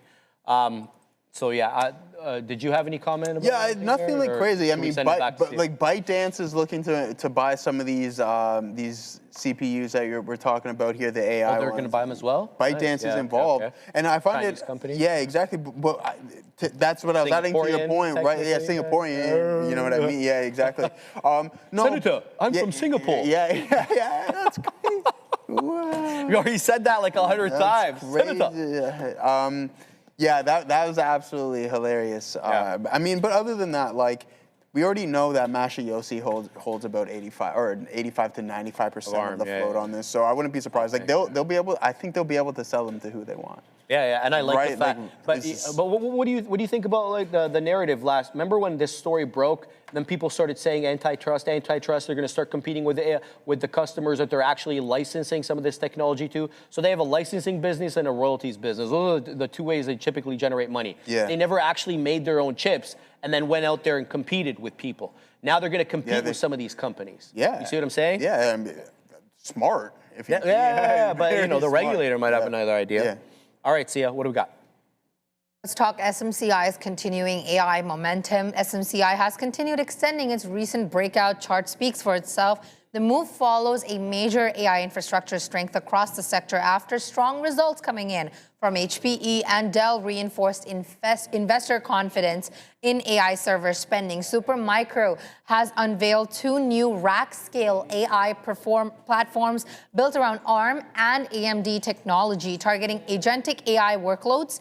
large-scale training, inference, and sovereign AI deployments. The new ARM-based platform will focus on higher compute density, lower operating costs as well, while AMD Helios system features up to 72 GPUs and next-generation EPYC processors. Currently, SMCI up on the day by 6%. Yeah, so this is actually quite interesting because this new ARM AMD tie-up is using Ampere's architecture to kind of cram multiple high core nodes all into a single rack. And kind of if they didn't use, the Ampere's technology to bypass the severe power allocation limits, that would basically cap all the legacy x86 servers at a certain expansionary level. So according to what the report says, they're going to be able to achieve 40% more compute density per square foot without forcing data centers to completely overhaul their regional grid permits. To me, that speaks of a win. Secondly, though, here is they've engineered these racks to exclusively for direct-to-chip liquid cooling. So data centers that don't have the plumbing for liquid cooling won't be able to use this specific server rack unless they get that done, right? And we know how much that's going to cost. Last but not least, what I really want to emphasize here is this growing demand for sovereign AI. What am I talking about? I'm talking about like countries, full-on countries, Joey, that want to have access and dominate and control their own AI, right? And so part of that is not having their information on the servers of U.S. companies, lest the U.S. government requisition that data from them, force them by law to give it to the U.S. government. So that is an eventuality that these sovereigns don't want to happen. So the only way to get around that is to make sure all their data is hosted locally. And apparently that's one of the businesses that they're targeting here. I do like this as well from SMCI. My question is though, given, SMCI's checkered past, if you're a sovereign and you have Dell as an option, you got HP as an option. Are you going with SMCI? It depends who you are, though. Good point. Right? Elaborate. Canada? No. No chance, probably. Yeah. But I mean, maybe some Eastern Asian companies, right?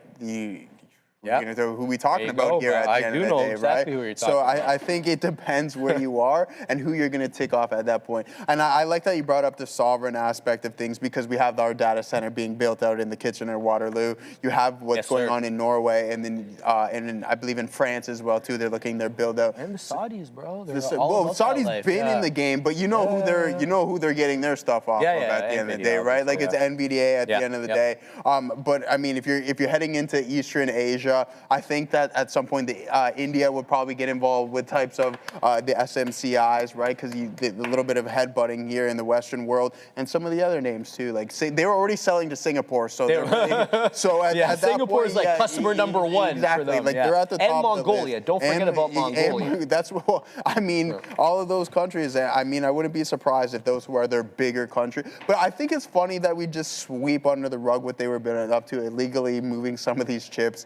And they don't give fishy accounting practices as well too, it's right? Like we don't even talk about that anymore. Of issues. They were always late, or they just didn't report, and somehow. Yeah, it's like if you're a company that you're already a little bit, in the gray. It's just like show up on time. Yeah, right? Like but do things the right way. Do things the right way, and unfortunately, that wasn't Cambodia as a good thing too. I don't know. 100% Cambodian. I don't know, but are they?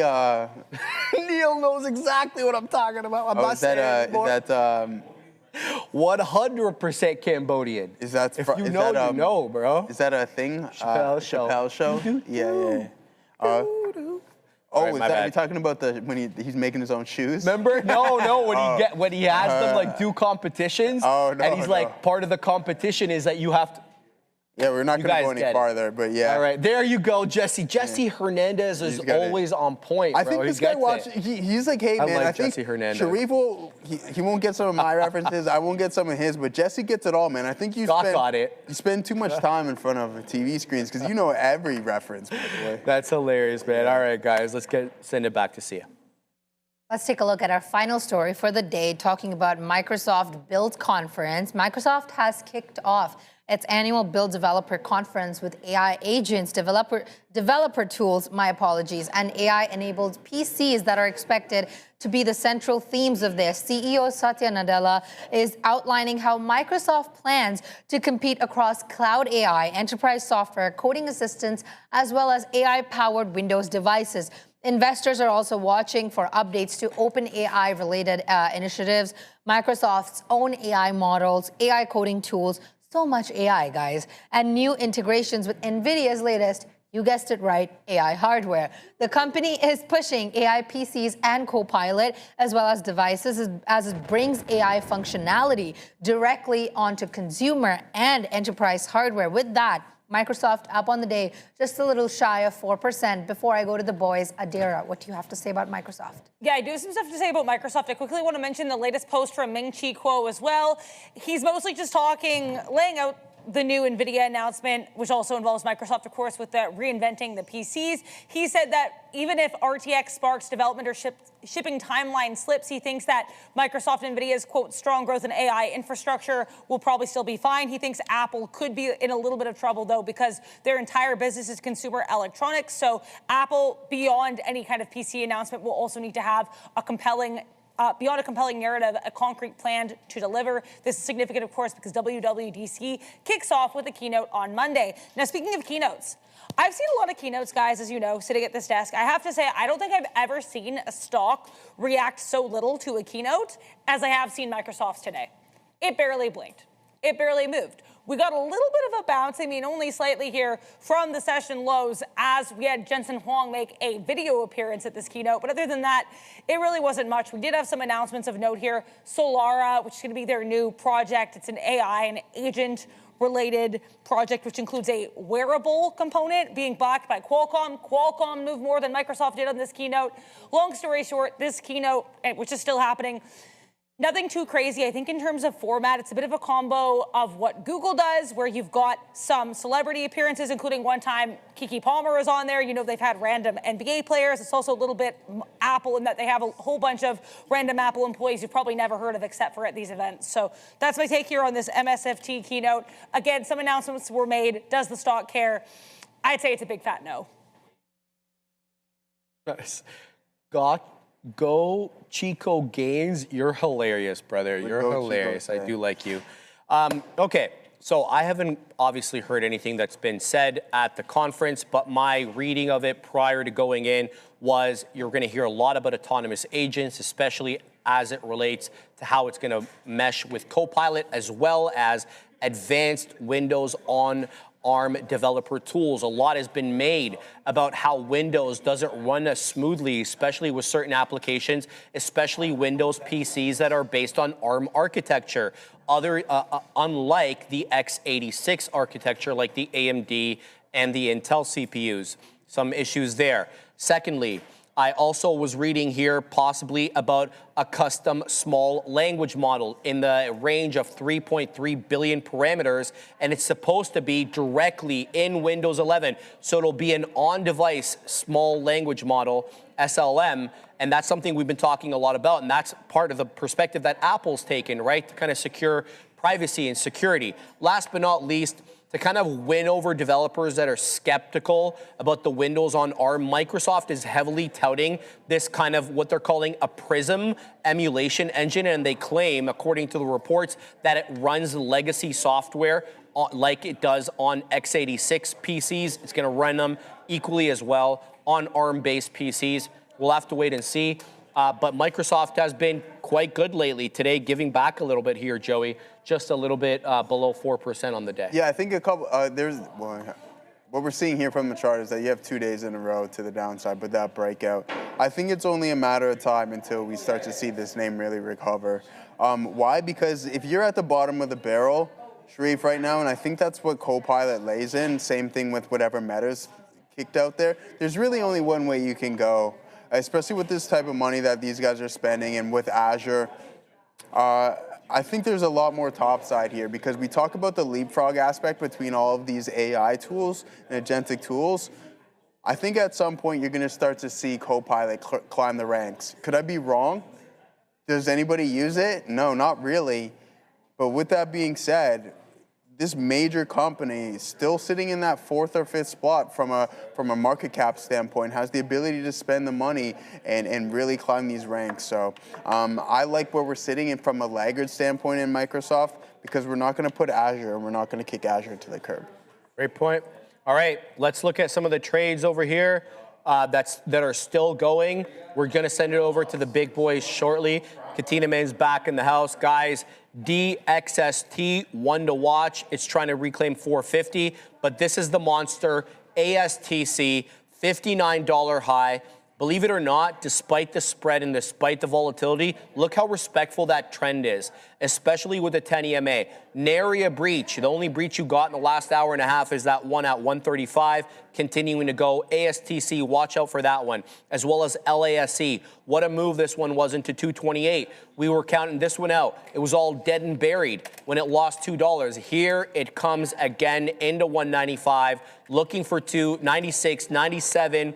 Be on the lookout here. LASC could be the one going into the afternoon. Last but not least, GPUS, GPUS, 2581. It took out the pre-market high at 25 and change. This one is also quite respectful of trend. It does have a tendency to breach trend, though. At times, look at that 1245 dip. But other than that, for the most part, it's generally higher highs and higher lows. GPUS, one to keep an eye out for the small cap gapper inclined into the afternoon. Send them off, Joey. Yeah, I hope everyone has a fantastic